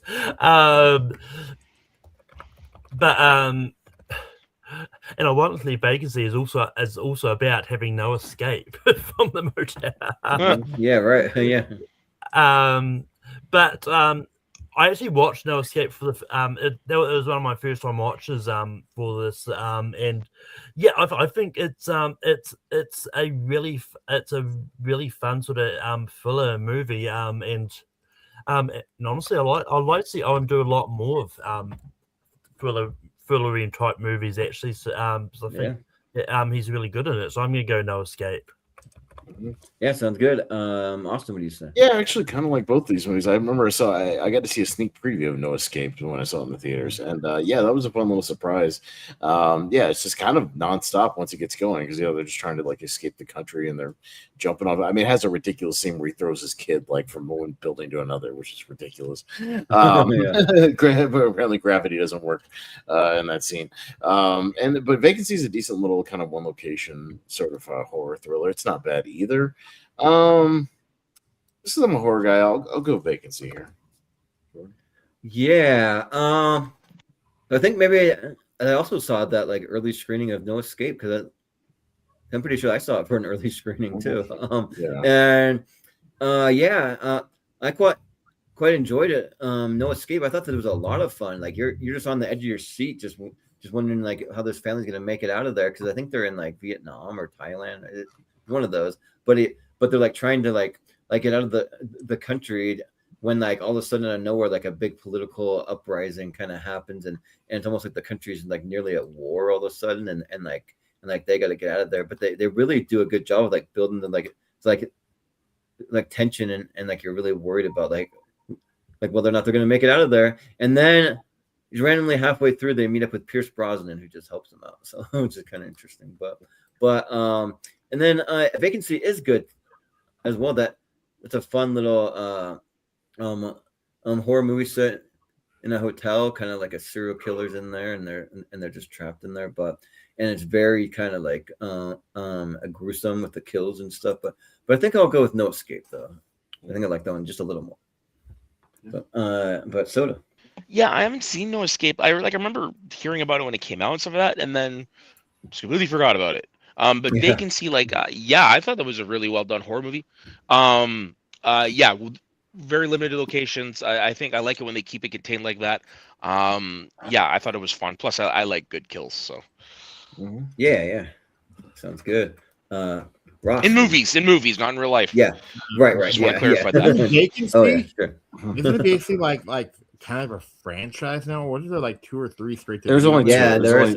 There's only 2 of them. There's just 2. Oh, There was Yeah. there was like a prequel with nothing to do with the original one, really. Like, it's in the same universe, but it doesn't have the same director or stars or anything like that, really. Yeah. oh, okay. Gotcha. So it's like the American Pie direct-to-video films. Kind of. Yeah, you kind of Yeah. like those. Yeah. Yeah.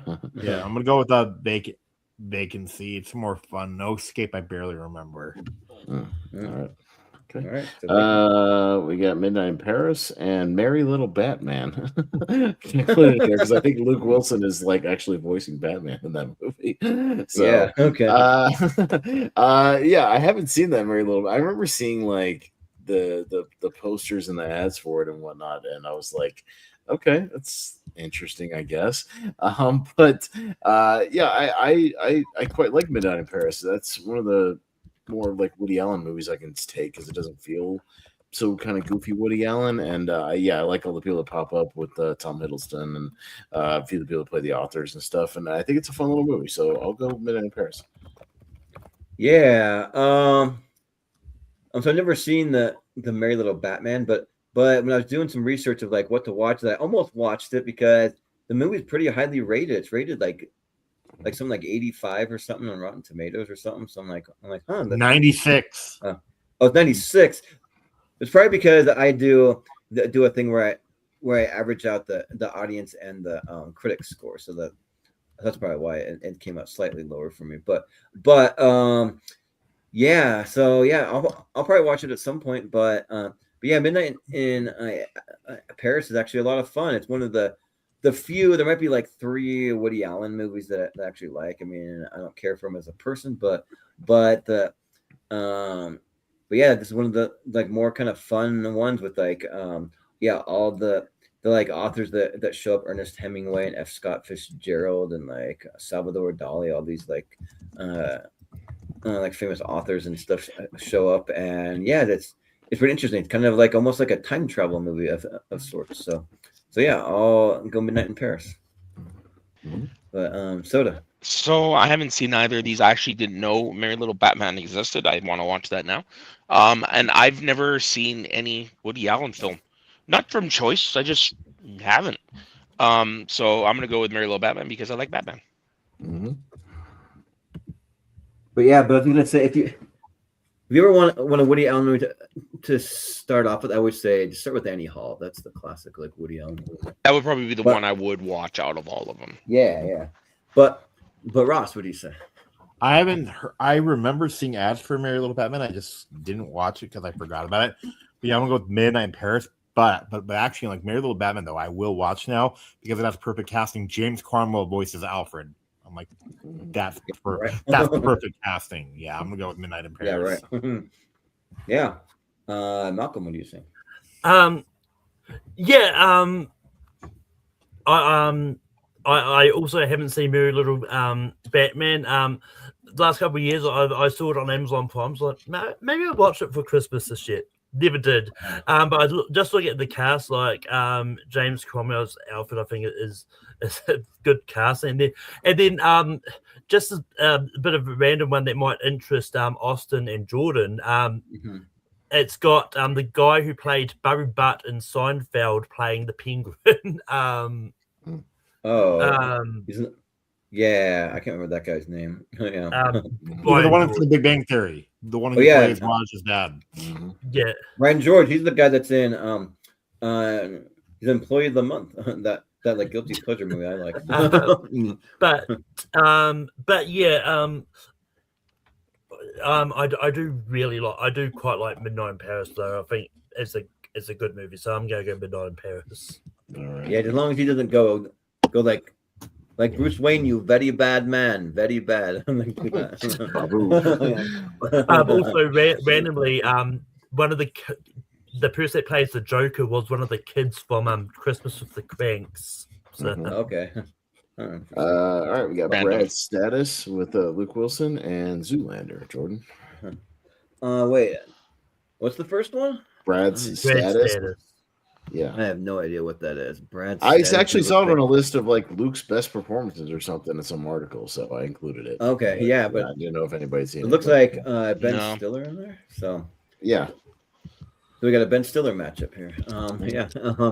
But yeah, Zoolander for me, like that movie's in my top 64. I absolutely love Zoolander, like the Derek Zoolander Center for Kids Who Can't Read Good, or like the way that he like delivers the like eulogy, talking about like Brent and Mika's like brothers to me. But when I say brothers, I mean it the way Black people do, because I think it's more meaningful that way. Or just like all those like kind of like deadheaded weird things that he's saying.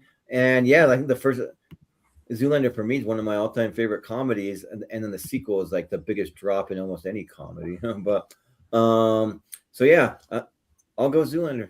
Pretty easy. Okay. But Soda. Yeah, I've never heard of Brad's status, so I'm gonna go with the one I have the blue steelbook for. Ooh, nice. That's awesome. Yeah. Ross, what do you say?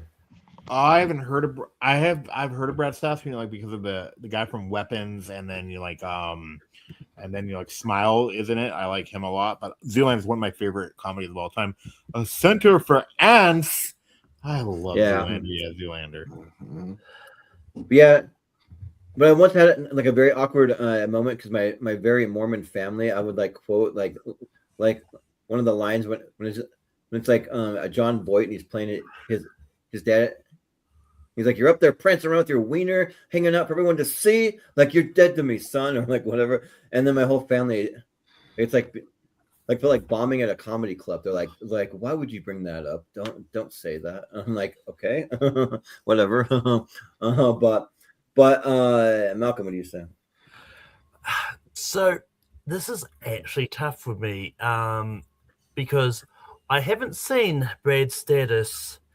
I think Zoolander is the most stupidest, unfunny comedy of all time. I actually think Zoolander 2 is.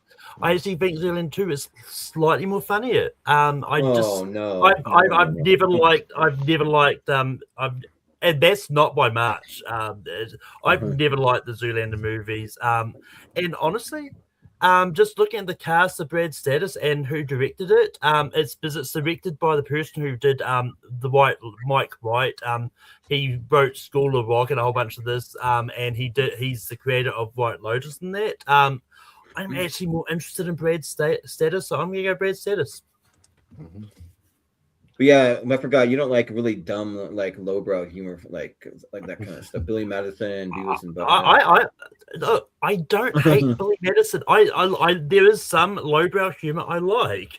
Sure. He's like 43. It has never worked for me. It's just never worked for me. I wonder if you're younger than us, right? Mm-hmm. I'm 41. Oh, fuck, you're older than us. I was going to say it might be a generational thing, but you're of our generation. Never mind. Yeah. Yeah. No, I'm of the generation 2. I'm 40, and I don't like Zoolander either. I think that movie's stupid. Zoolander is one of the ones I do like. But I'm with you when it comes to other ones. I do feel that way. I've tried. I'll watch it once, like every 5 years or so. And the last time I watched it, I was like, nope, I still don't like it. I still think it's stupid. Alexander Skarsgård is really funny in Zoolander also. I would have gone Brad. He is. As well. No, but like I said, like I get that because I feel the same way about other movies from that era. So yeah. So is Ben Stiller's dad. I like it. He's in there. Jerry Stiller. Legally Blonde 2 and Death at a Funeral, a remake. So Soda. Okay, so I actually just watched Death at a Funeral on the plane this weekend. Wow. I like it. I think the British one. I prefer the British one, but I do think this one is enjoyable. So I'm going to go with Death at the Funeral, just because we've already got Legally Blonde over there. Mm-hmm. Yeah. Ross, what do you say? Legal Blonde 2 is boring. Sally Field's the best part, but Death at the Funeral, I'm only voting for it because of Peter Dinklage. So I'm going to go Death at the Funeral. Yeah. Malcolm. Yeah, I'm a massive fan of the OG British Death at a Funeral. And yeah, This is when I was actually like, if I had more time, I was going to just for fun rewatch it, just because I do remember liking it enough. And it's one of those ones. I do think it's weird that like of all the people they kept in the both wins is the Peter Dinklage roles. Like it's just the random. It's just random that he's the one that they kept. I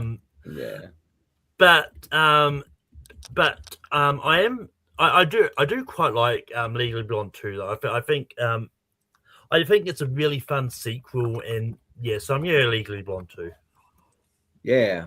Awesome. Well, I haven't seen the first one, much less the second one, so I'll go Death at a Funeral, which I have seen, and it's decent. Although that and the original one always stumped me on ASAT whenever JPO like asked about those damn movies. It stumped me multiple times. They'll like rattle off the supporting cast, and then I'll completely forget about it. Yeah. Yeah, like the Legally Blonde movies really aren't for me. I mean, I don't like really like have much of an opinion other than they're not, like I just don't really feel interested in seeing them. So I have seen the first one, but I haven't seen the second one. But Death at a Funeral, infamously, I can't remember what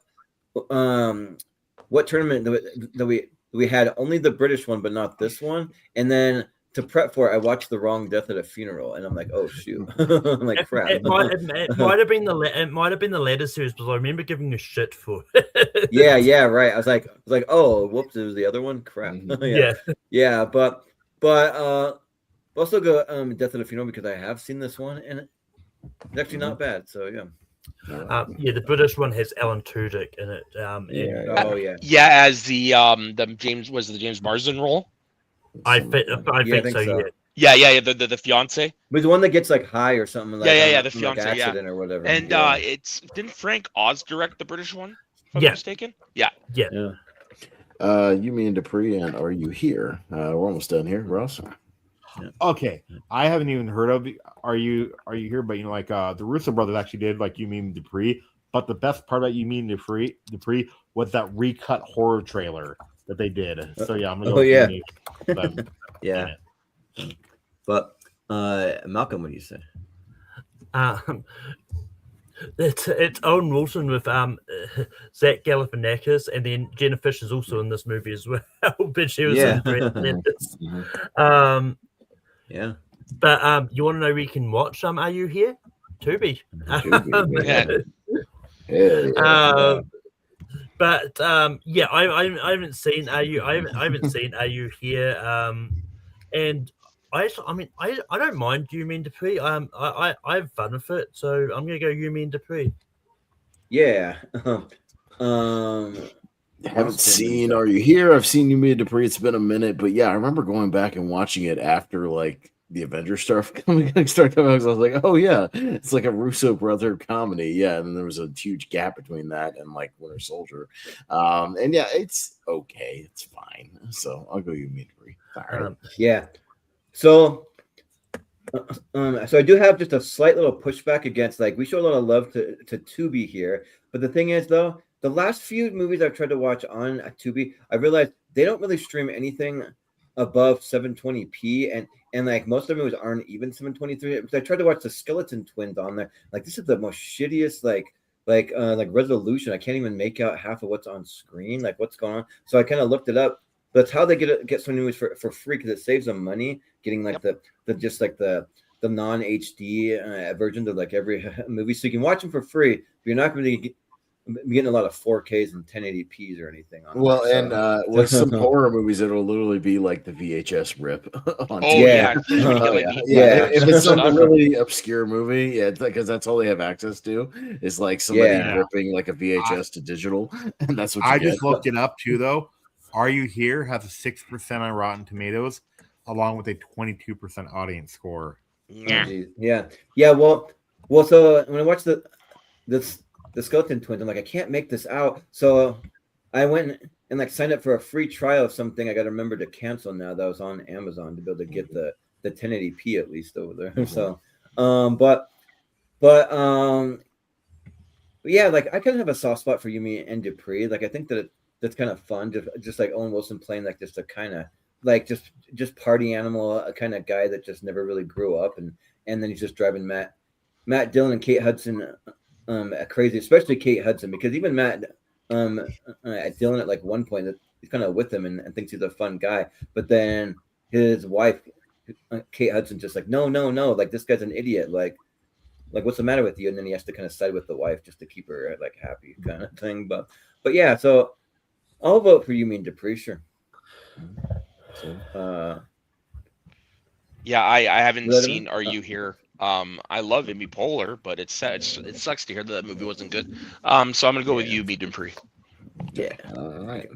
I think, all right, got a few more here. Starsky and Hutch and 12 Mighty Orphans. Anybody seen it? No, but it's one of the higher rated movies. When I went through the list, that movie's actually highly rated. Well, and again, I added it because it was on another list I saw of like Luke's best performances, but I don't think many people have seen it. Yeah, it's an Apple TV movie. From what I can see. Apple TV, where movies go to hide. Okay, cool. Yeah, right. Yeah. Starsky and Hutch is fine. I think it got a little overblown at the time, but it's fine. It's decent. Oh no, I was like, it wasn't an Apple TV movie. It was theatrical release. It only made $870,000. Okay. Well, the Starsky and Hutch where you get the Ben Stiller thing where it's like, do it or whatever. Yeah. So. All right. Anybody told my orphans going once, going twice? Okay, fine. Okay, gotcha. Okay. All right. And then a few more. We got Meet the Parents and Old School. Oh no! Come on. Okay. See, now Old School is a raunchy comedy I like. Okay. Yeah, there you go. So they do exist. No, I'm kidding. I think Old School is really fun. And I think it's great.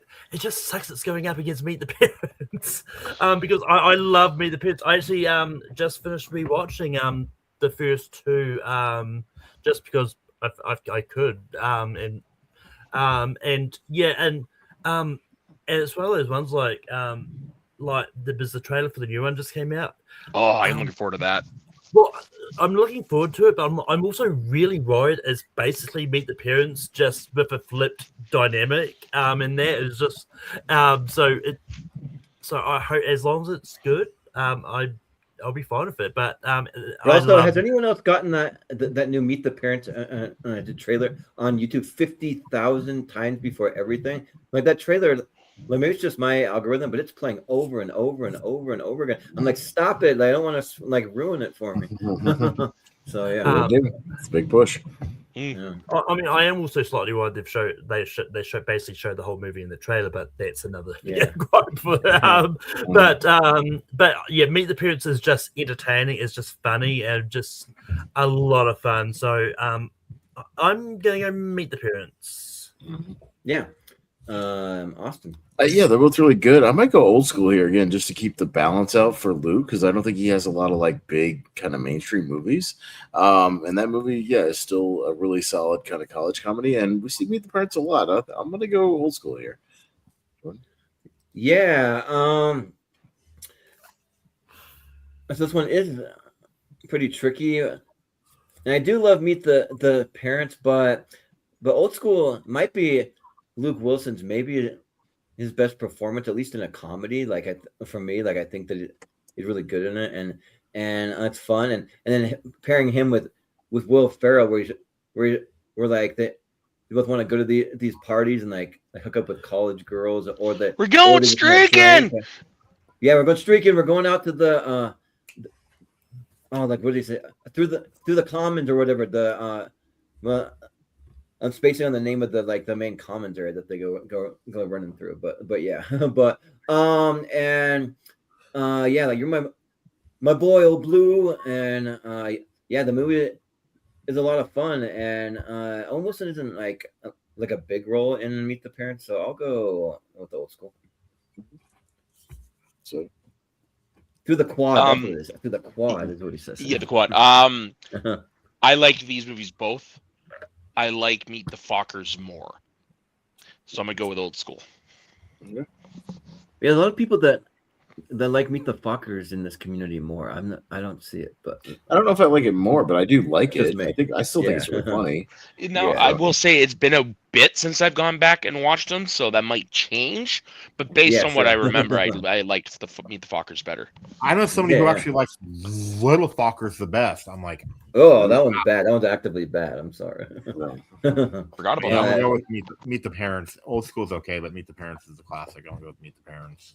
Okay. Yeah. But all right, old school getting a little love tonight. All right, Wonder and Hoot. Hoot. Okay. Hoot. What a Yeah. hoot. What a hoot. And this is the last one of Yeah. this one. So it's on me. I haven't seen Hoot. And I've seen Wonder, and Wonder's the strangest one that I never thought there would be a cinematic universe for. It's the fucking Yeah. oddest thing. like you've seen these movies coming out where it's like in the Wonder universe. I never thought that would Yeah. be a thing, and it's one of the more unnecessary things I've ever seen. Wonder's fine. It's like total.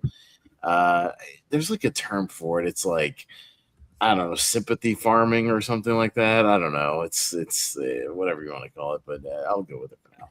It's fine. But yeah, what was the other movie in like the Wonder like universe? There's been several. There was that Yeah. Zachary Levi movie recently, and then Yeah, there's that there one. was There's the something called Helen White Mirren Bird. movie. Um, Yeah.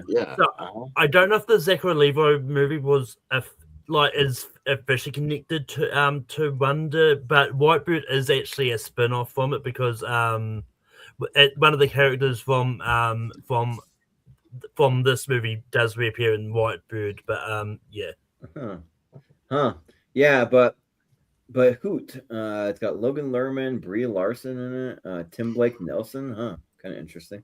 But I don't know what it is, so I'll go with Wonder. So I haven't heard of Hoot either. Wonder, I do remember wanting to watch it, just never got around to it. So I'm gonna go with Wonder. Yeah. Ross. I saw Hoot when it first came out. Don't remember anything about it, so I'm gonna go with Wonder. Yeah. And Malcolm. Yeah, I actually really enjoy Wonder. I think it's just a great like movie. And I think it's just I think it's just well done. I think Owen Wilson is a really good dad figure in this too. I think it's just one of those movies. I think I'll definitely go to a few times. In fact, it's in my top 64. I'm pretty sure it's on there when we did my episodes of many moons ago. It feels like ages since I last did my top 64. So yeah, I'm gonna go Wonder because I have not seen Hoot. God, it feels like ages ago. I did my original top 64. I was still on the other couch. I was wearing a hat. I was on the screen on my tablet. It was ages ago. In a whole different state. Yeah. Oh my God, it feels like ages. And it was like COVID was kind of still happening and shit like that. Yeah, it was kind of bizarre. All right, let's hit the speed round and we'll get it rocking. Here we go. Now, is there anyone out there who wants to go fast? Anybody? I want to go fast. Hey, get him a suit. Hurry up, let's go. Hustle up. Right, so speed round time. You guys know how it works. We'll get those quick votes and we'll see if Luke wins or Owen wins or both win. We could have a movie of both of them win, so you never know. Yeah, we've had that happen before. Remember we had Butch Cassidy and the Sundance Kid when the Paul Newman, Robert Redford won. They're both in that. So it could happen. But Jordan, Anaconda, and Armageddon for both of them. Ooh, starting out with like a good kind of like popcorn, that kind of flick. I think I just go to Anaconda more, so I'll go Anaconda. Soda? Armageddon for me. I go to that one more. Ross? Don't want to close my eyes. Armageddon. Yeah. Malcolm? I'm gonna go Anaconda. I'll go Armageddon. I've seen it way more times, but I like Anaconda. Figured, Big Bounce and Horizon. Soda?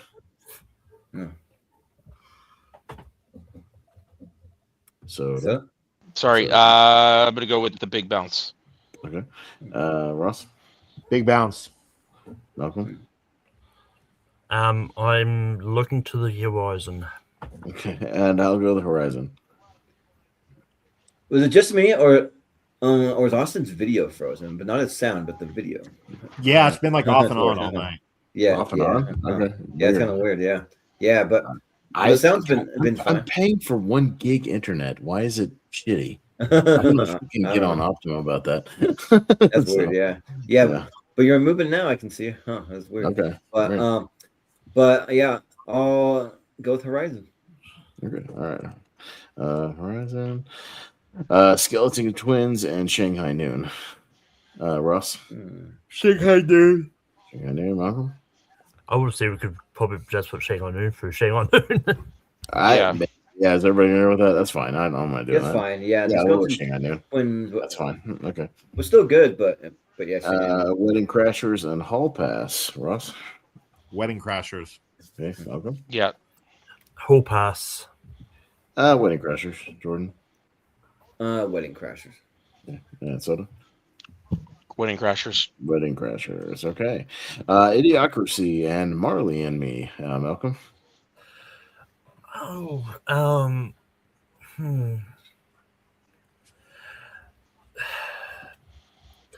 Marley and Me.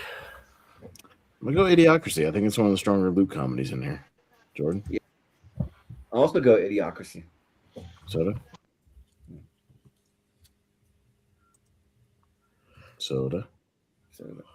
Muted myself by accident instead of the other way around. Idiocracy. Idiocracy. Ross. Idiocracy. Idiocracy. Okay. All right. Behind Enemy Lines and Legally Blonde. Me. Behind Enemy Lines because I've seen it, but I don't mind Legally Blonde going through. Jordan. I'll go Behind Enemy Lines. Soda. Legally Blonde. Okay.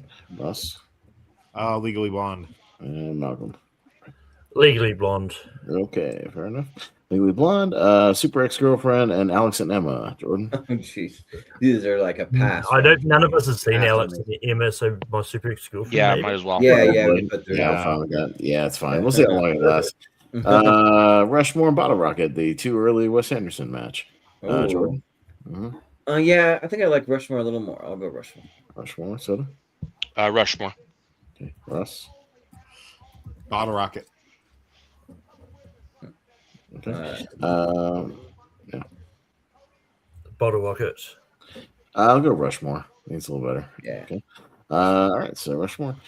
Cool. Let's jump to the other side, and we'll start with Royal Tenenbaums and Concussion. Soda. Tenenbaums. Tenenbaums. Ross. Tenenbaums. Okay. Malcolm. Concussion. Tenenbaums. Jordan. I'll go with the Royal Tenenbaums. Okay. All right. Royal Tenenbaums. 310 to Yuma and the Big Year. Ross. 310 to Yuma. Malcolm. The Big Year. I'll go 310 to Yuma. Jordan. I'll go 310 to Yuma. Soda. 310 to Yuma. All right. Okay. 310 to Yuma. Night at the Museum and the Cable Guy. Malcolm. Not at the museum. Also go Night at the Museum. Jordan. I'll go Cable Guy. Soda. Gigantor. Night at the Museum. Ross. Cable Guy. Okay, cool. So, but Museum, Drobit Taylor, and Haunted Mansion for both Owen. I'll go Haunted Mansion. Jordan. I'll go Haunted Mansion. Okay, Soda. I'm gonna go with Haunted Mansion. Ross. Drobit Taylor. And Malcolm. Haunted Mansion. Haunted Mansion. Okay. Vacancy and Midnight in Paris. Jordan. This one's weirdly tough, even though I don't love either one. I'll go Midnight in Paris. Okay. Soda. Vacancy. Vacancy. Okay. Russ. One of the first times I ever saw Tom Hardy. Midnight in Paris. Midnight in Paris. Good. Yeah. Midnight in Paris. And I think it's one of Owen's better performances. I'll go Midnight in Paris. Yeah. All right. Zoolander and Death at a Funeral. Soda. I'm gonna go. You know what? Death at a Funeral because we see Zoolander a lot. Ross. Zoolander. Malcolm. Death at a Funeral. Death at a Funeral. Oh, Zoolander. No, Way better. Not this Way time. better. Come on. Nope. You mean Dupree and Starsky and Hutch, Ross. Starsky and Hutch. Okay. Malcolm. Starsky and Hutch. Yeah, I'll go Starsky and Hutch. Jordan. I'll go. You mean Dupree? And Soda. Starsky and Hutch. Okay, Starsky and Hutch. Old School and Wonder. Malcolm. Oh, I think I know where this is going. I'm not going to be mad either way. I'm going to go Wonder. I'm gonna get a little more Luke Lowe. Let's go Old School. Jordan. Yeah, let's go Old School. Soda. Old School. Old School and Russ. Old School. Old School. Okay, so all right. Winners of these will be the Elite Eight. We'll see kind of how it's panning out. Who's got the advantage here, if any? The Elite Eight. So we'll start with, I believe, Armageddon and Horizon. So me, Armageddon. Jordan. You know what? I'll show some love for Horizon. Sure. Horizon. Soda. I mean, Armageddon. Okay. Ross. Isn't Armageddon like 3 hours long? Still Armageddon. It's like 2 I hours don't and know. 20. It's not 3 hours. Horizon's longer. Malcolm. Yeah, I was about to say that Limp comment wasn't going to work in the favors of the but Armageddon. Yeah. Because Horizon is 3 hours. Yeah. Yeah. All right. Huh? And Horizon feels 3 hours. Armageddon doesn't feel 2.5 hours. I think it flies by. Shanghai Noon and Wedding Crashers. Oh, two good Owens here. Ooh. Jordan. Buddy comedies. Oh man, this one's kind of tough. I'll go Shanghai Noon. Okay. Soda. Shanghai Noon. Shanghai Noon. Ross. I'm gonna go with Wedding Crashers. Malcolm. Shanghai Noon. This is close. I might have gone Wedding Crashers just because I've seen it more, but I don't mind Shanghai Noon going through. So, all right, but Shanghai. Okay. Shanghai. All right. We got Idiocracy and Legally Blonde. So 2 Lukes. Soda. I'm gonna go Legally Blonde. Blonde. Ross. Idiocracy. Malcolm. Yeah, I think both of these are really good Luke Wilson comedies. I'm going to go Legally Blonde. And I'm going to go Idiocracy. Jordan. I'll go Idiocracy. Idiocracy. Okay. Yeah. Idiocracy. Okay. And then we got Super Ex-Girlfriend and Rushmore. Ross. Let's see. Rushmore. Rushmore. Malcolm. Rushmore. Sure. I'll probably go Rushmore. Jordan. Yeah, let's go Rushmore. Okay, and Soda. Yeah, I'm gonna go Rushmore as well. Rushmore. All right, sounds good. So Rushmore. Okay. All right. Rushmore. Okay. Is Luke in Rushmore also, or is it just Owen? I think it's just Owen. Is it just Owen? Okay, because I know they have a few crossovers, but okay. Yeah, it's just Owen. Okay, gotcha. All right, so jump to the other side. Start with Royal Tenenbaums and 310 to Yuma. Malcolm? 310 to Yuma. I'm a Western guy. I'll go 310 to Yuma. Jordan? Yeah, I love 310 to Yuma, so I'll go with that. Okay. And Soda? Yeah, I'm there with you guys. 310 to Yuma. Ross? 310 to Yuma. Okay, 310 to Yuma. Also, that was a battle of the movies with 10 in the title. We were actually right though. Like Luke Wilson is in Rushmore. I looked it up actually. I thought he wasn't, but he was. Oh, is it like a cameo though? It's got to be brief. Yeah, he plays like the therapist guy. Okay, because he's not in like even the cast list on Wiki, but he might have like a cameo thing. Oh yeah, he's a small role. Okay, very small role. But yeah, he's there. Okay, so that's one crossover at least. All right, so Night at the Museum and Haunted Mansion, kind of similar-ish movies. Me, I'll go Night at the Museum. Yeah, similar-ish. Yeah, ish. I'll go Haunted Mansion. Haunted Mansion. Okay. Soda. No, Night at the Museum. Museum. Okay. Ross? Next year, Night at the Museum turns 20, and I feel old. Night at the Museum. You Yeah. feel old? Jeez. Yeah, right. I remember seeing that movie in IMAX. Yeah, Malcolm. I mean, I feel old knowing Back to the Future is 40. Mhm. Yeah. Yeah, I'm gonna go Night at the Museum. Okay, so now museum and one for Owen. We got Midnight in Paris and Death at a Funeral. Jordan. Zoolander. Oh wait. Nope. We'll go Nice Midnight try. in Paris. Okay. Soda. Yeah, I'm gonna go Death at a Funeral because I've seen it. Okay. Ross. Midnight in Paris. Malcolm. Midnight in Paris. And I'll also go Midnight in Paris. So, all right, Midnight in Paris, and then we'll go Starsky and Hutch and Old School. Soda. Old School. Okay. Ross. I've seen Starsky and Hutch more, so Starsky and Hutch. Okay. Malcolm. Old School. And also go Old School. Let's get some more Luke in there. And Jordan. Yeah. Just a quick little comment that just shows that like all comedy is subjective because like no joke when I saw Zoolander for the first time I'm like that was one of the best comedies I've ever seen but then I get to the community and like half the community like hates that movie. I'm like Yeah. but yeah, but I'll go with the Old School here. Old School. Okay. All right. So, all right. Looking over the Elite Eight. So Armageddon is Owen. Shanghai Noon is Owen. Idiocracy is Luke. Rushmore is both, but kind of more Owen. But it is technically both. 310 is Luke. Night at the Museum is Owen. Midnight is Owen, and Old School is Luke. So Owen has technically Luke has 3 and Owen has 5, kind of. So, Yeah. One slight crossover with Rushmore, but Owen has kind of the lead here a little bit. So we'll see what happens. Not bad. Was Owen also in Enemy of the State or no? I don't think so. What? I thought that Owen Enemy of the Wilson State? was in Enemy of the State. No. No, you're thinking No. of Jack Black. He was committed to get to an end of the Yeah. state. Oh yeah. No. All right. So Armageddon and Shanghai Noon. Ross. Armageddon. Okay. Malcolm. Armageddon.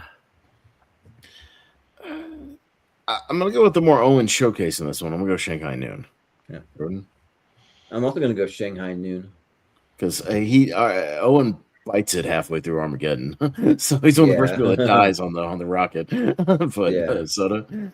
Yeah, that's actually good rationale. I'm gonna go with Shanghai Noon because it's more of an Owen Wilson film. Gotcha. All right, there we go. Armageddon might be one of the first time I was introduced to Owen Wilson, though. Maybe. No, it was for me. Well, no, definitely like the back-to-back of 97, 98 of Anaconda and Armageddon, him being part of the ensembles, like two kind of movies. Yeah, I started to notice them. But Idiocracy and Rushmore. Malcolm? Idiocracy. Yeah, I really like Idiocracy, and I'm going to go with, Luke starring vehicle this time. I'll go Idiocracy. Jordan? But now your camera's completely frozen. You're on a black screen. Weird. It's moving for me. You're back now, but I saw a black screen for about 5 seconds. But then Nothing for me. The only black screen I see is be Ross. That might be you. Yeah, I see Ross's black screen right now, but it's because he's turned his camera off. Yeah, because it is off. Yeah, but I don't know. But you're back now. You're moving now. So, Okay. I'll go Idiocracy. Okay, Soda. Yeah, I'm gonna go Idiocracy as well. All right, Ross. This is more I'm fresh gonna go for me. with Idiocracy. Idiocracy. Okay. Other side, 310 to Yuma and Night at the Museum. Let's get some Western Luke logo. 310 to Yuma. Jordan. Yeah, 310 to Yuma. Okay. Soda. Night at the Museum. Okay. Ross. 310 to Yuma. And Malcolm. I'm going for some Western Owen Wilson love, not at the museum. Yeah, he's a cowboy. I know, yeah, kind of a cowboy-ish thing, and yeah, we could have had 2 kind of Owen Wilson cowboy movies in here, or even then, we've got 2 cowboy movies so far. We're Shanghai Noon and 310. All right, we got Midnight in Paris and Old School. Jordan. I'll go Old School because I really want to see it face off at Idiocracy if we can, but we'll see. Maybe we'll see. Soda. I'm gonna go with old school. Okay. Ross? Old school. Okay. Malcolm? Yeah, I'm gonna go for old school. And I'm just going to go old school. So Owen had the lead, and now Luke has the lead. He's got It just right. dawned on me. I think Owen might have the better, or Luke might have the better films. Maybe, but Luke has made the comeback here. He's got 3, and Wow, yeah. Owen hanging in there with 1. So Owen dominated the Elite 8, but he's only got Shanghai Noon now. So okay, Who would have thought it would have been that? Yeah, that Owen Wilson movie.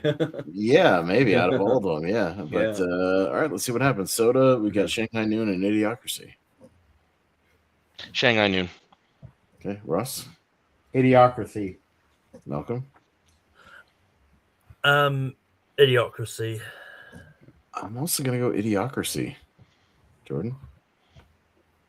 Yeah, let's go Idiocracy.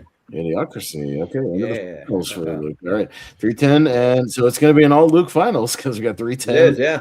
Wow. So Luke made the comeback and Yeah. took him out, even with the maybe people would have thought Owen had the more heavy hitters. But I know. all right. Yeah. Ross, 310 to Yuma. Okay. Malcolm. Old school.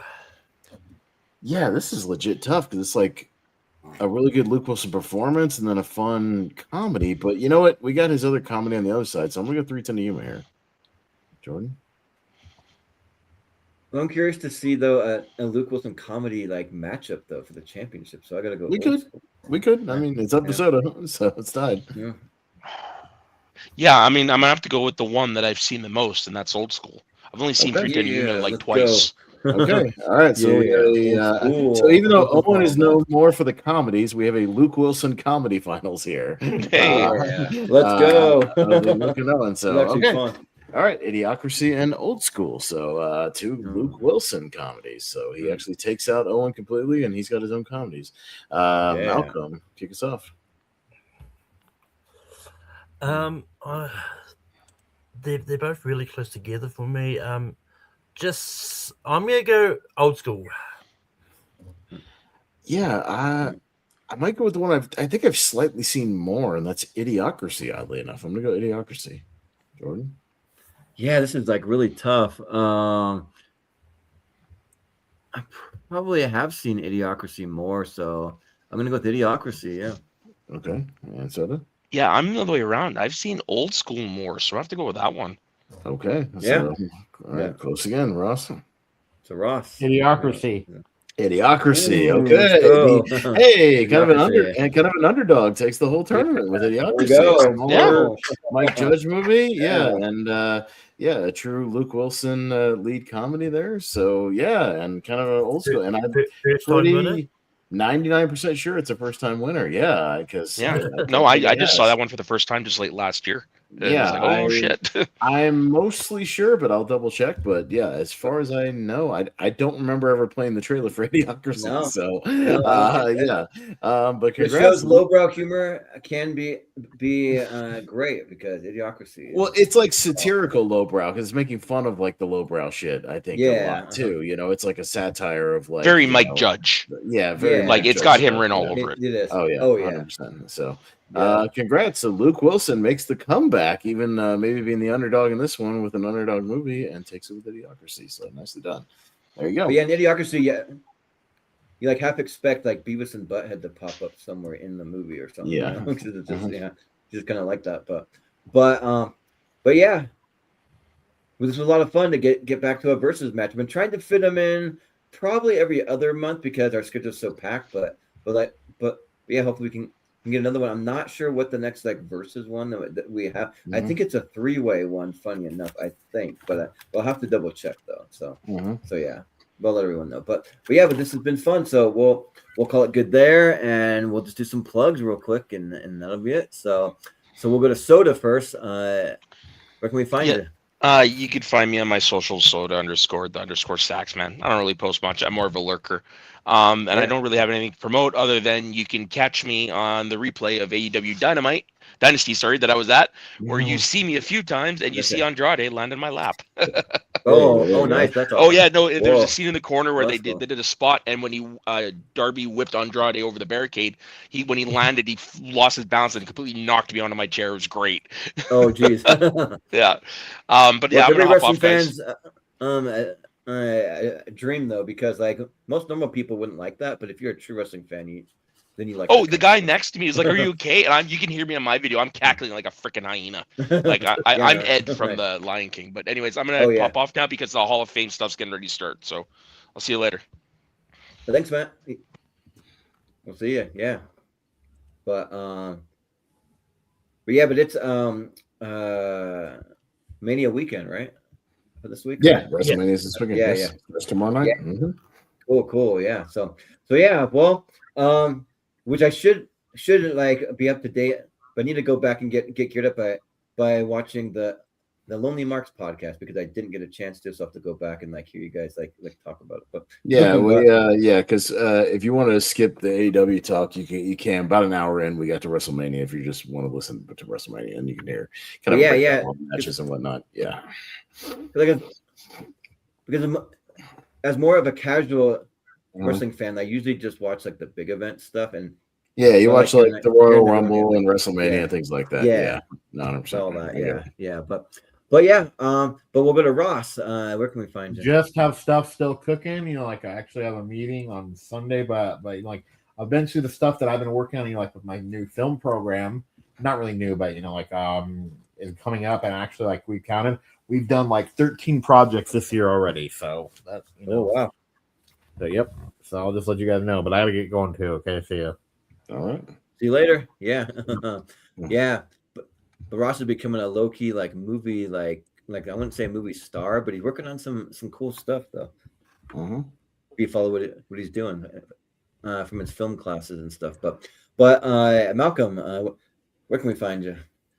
You can find me on Take 3 Productions as I host Rankum every week. It's not going to be on this week because it's WrestleMania time, but when we get back the week after, we're going to be celebrating WrestleMania by talking about top 12 wrestlers, cameos, and TV shows. Because that's what won the poll because JPO was promoting it for me.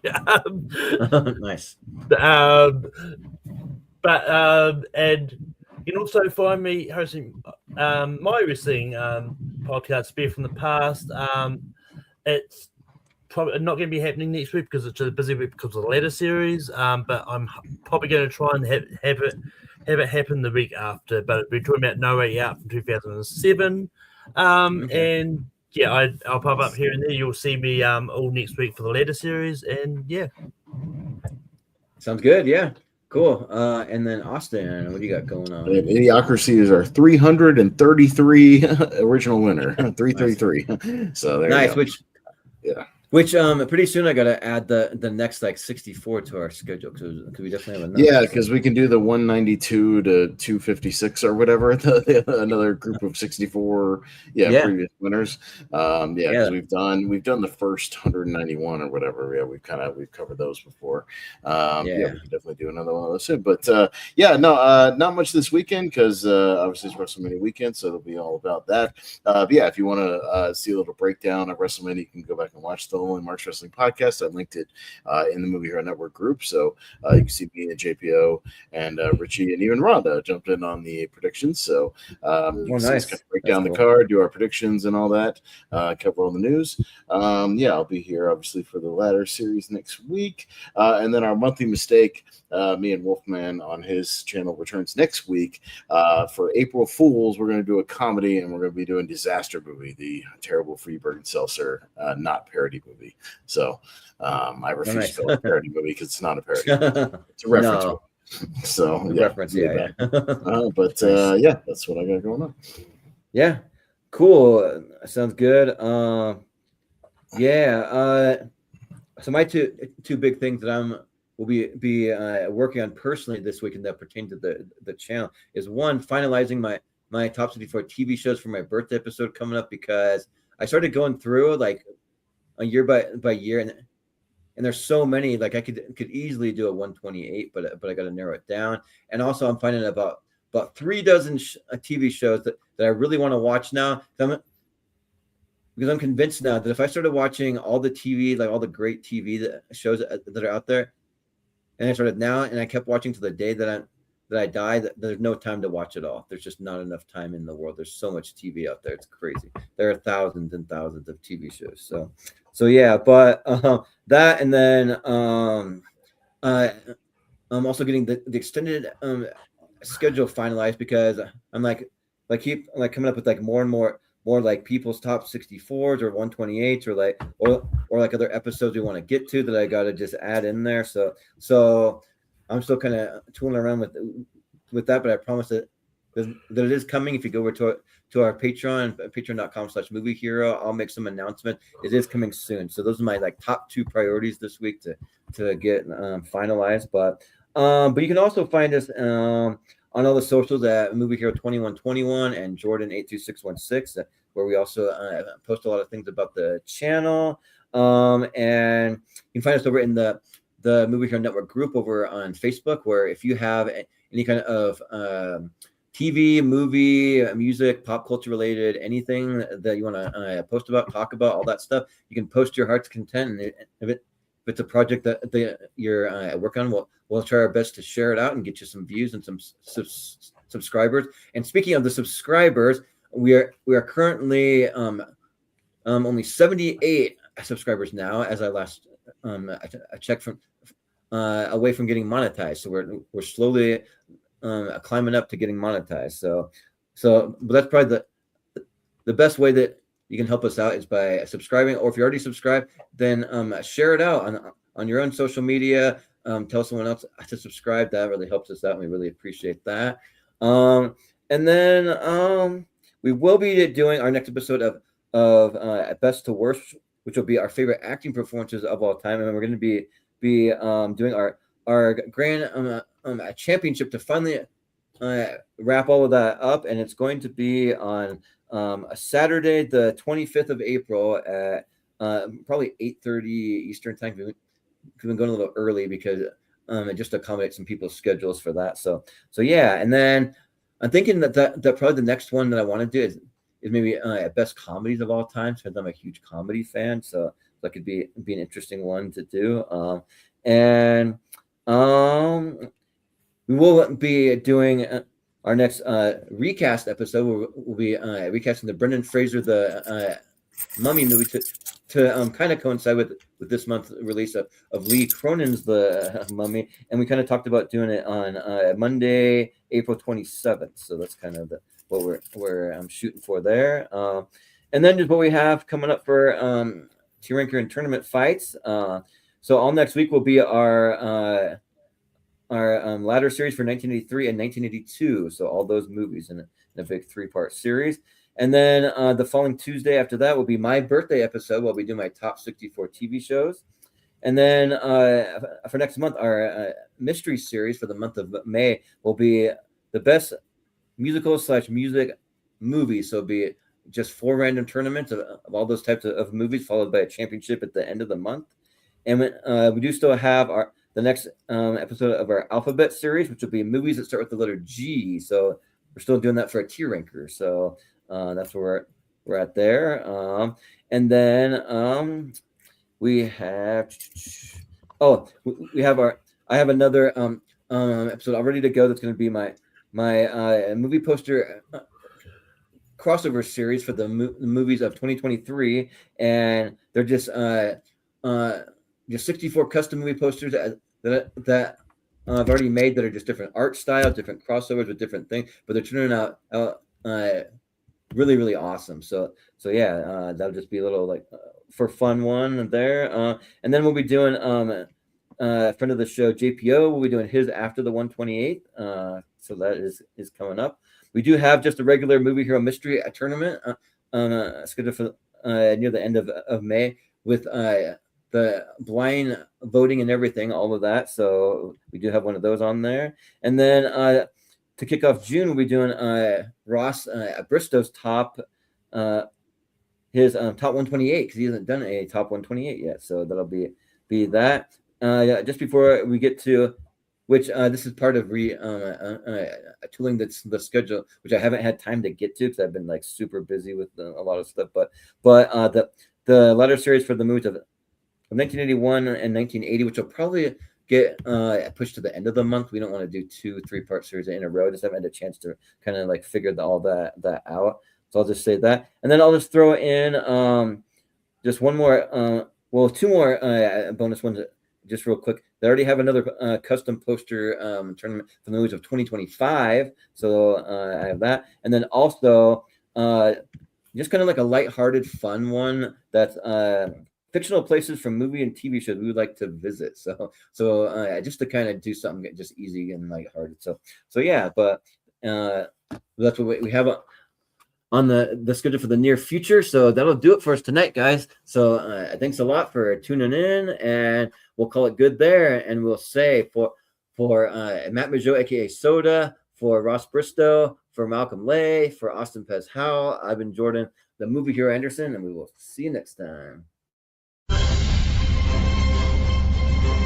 At the dawn of the 21st century, the Army began a top-secret experiment. Meet Joe Bowers, our first subject for the human hibernation experiment. As you know, this is highly classified. However, if successful, we believe humans can be stored indefinitely. However, the trial run was prone to human error. See you in a year. And Joe slept slightly longer than expected. Half a millennium, to be exact. From Mike Judge, creator of Office Space and Beavis and Butthead. Oh my God! If you were the smartest person in the world... This goes in your mouth. This one goes in your butt. Hang on a second. This one goes in your mouth. And we're stuck with the dumbest people in history. If you have one bucket that holds 2 gallons and another bucket that holds 5 gallons, how many buckets do you have? 2? What would you do? Excuse me, I'm actually supposed to be getting out of prison. You're in the wrong line. I'm the smartest guy in the world? Says who? The IQ test you took in prison. You got the highest score in history. Even smarter than President Camacho. Ladies and gentlemen, the President of America! In the year 2505, We got this guy. He's gonna fix everything. So you smart, huh? the ordinary will be considered extraordinary. I thought your head would be bigger. Idiocracy. For the smartest guy in the world, you're pretty dumb sometimes.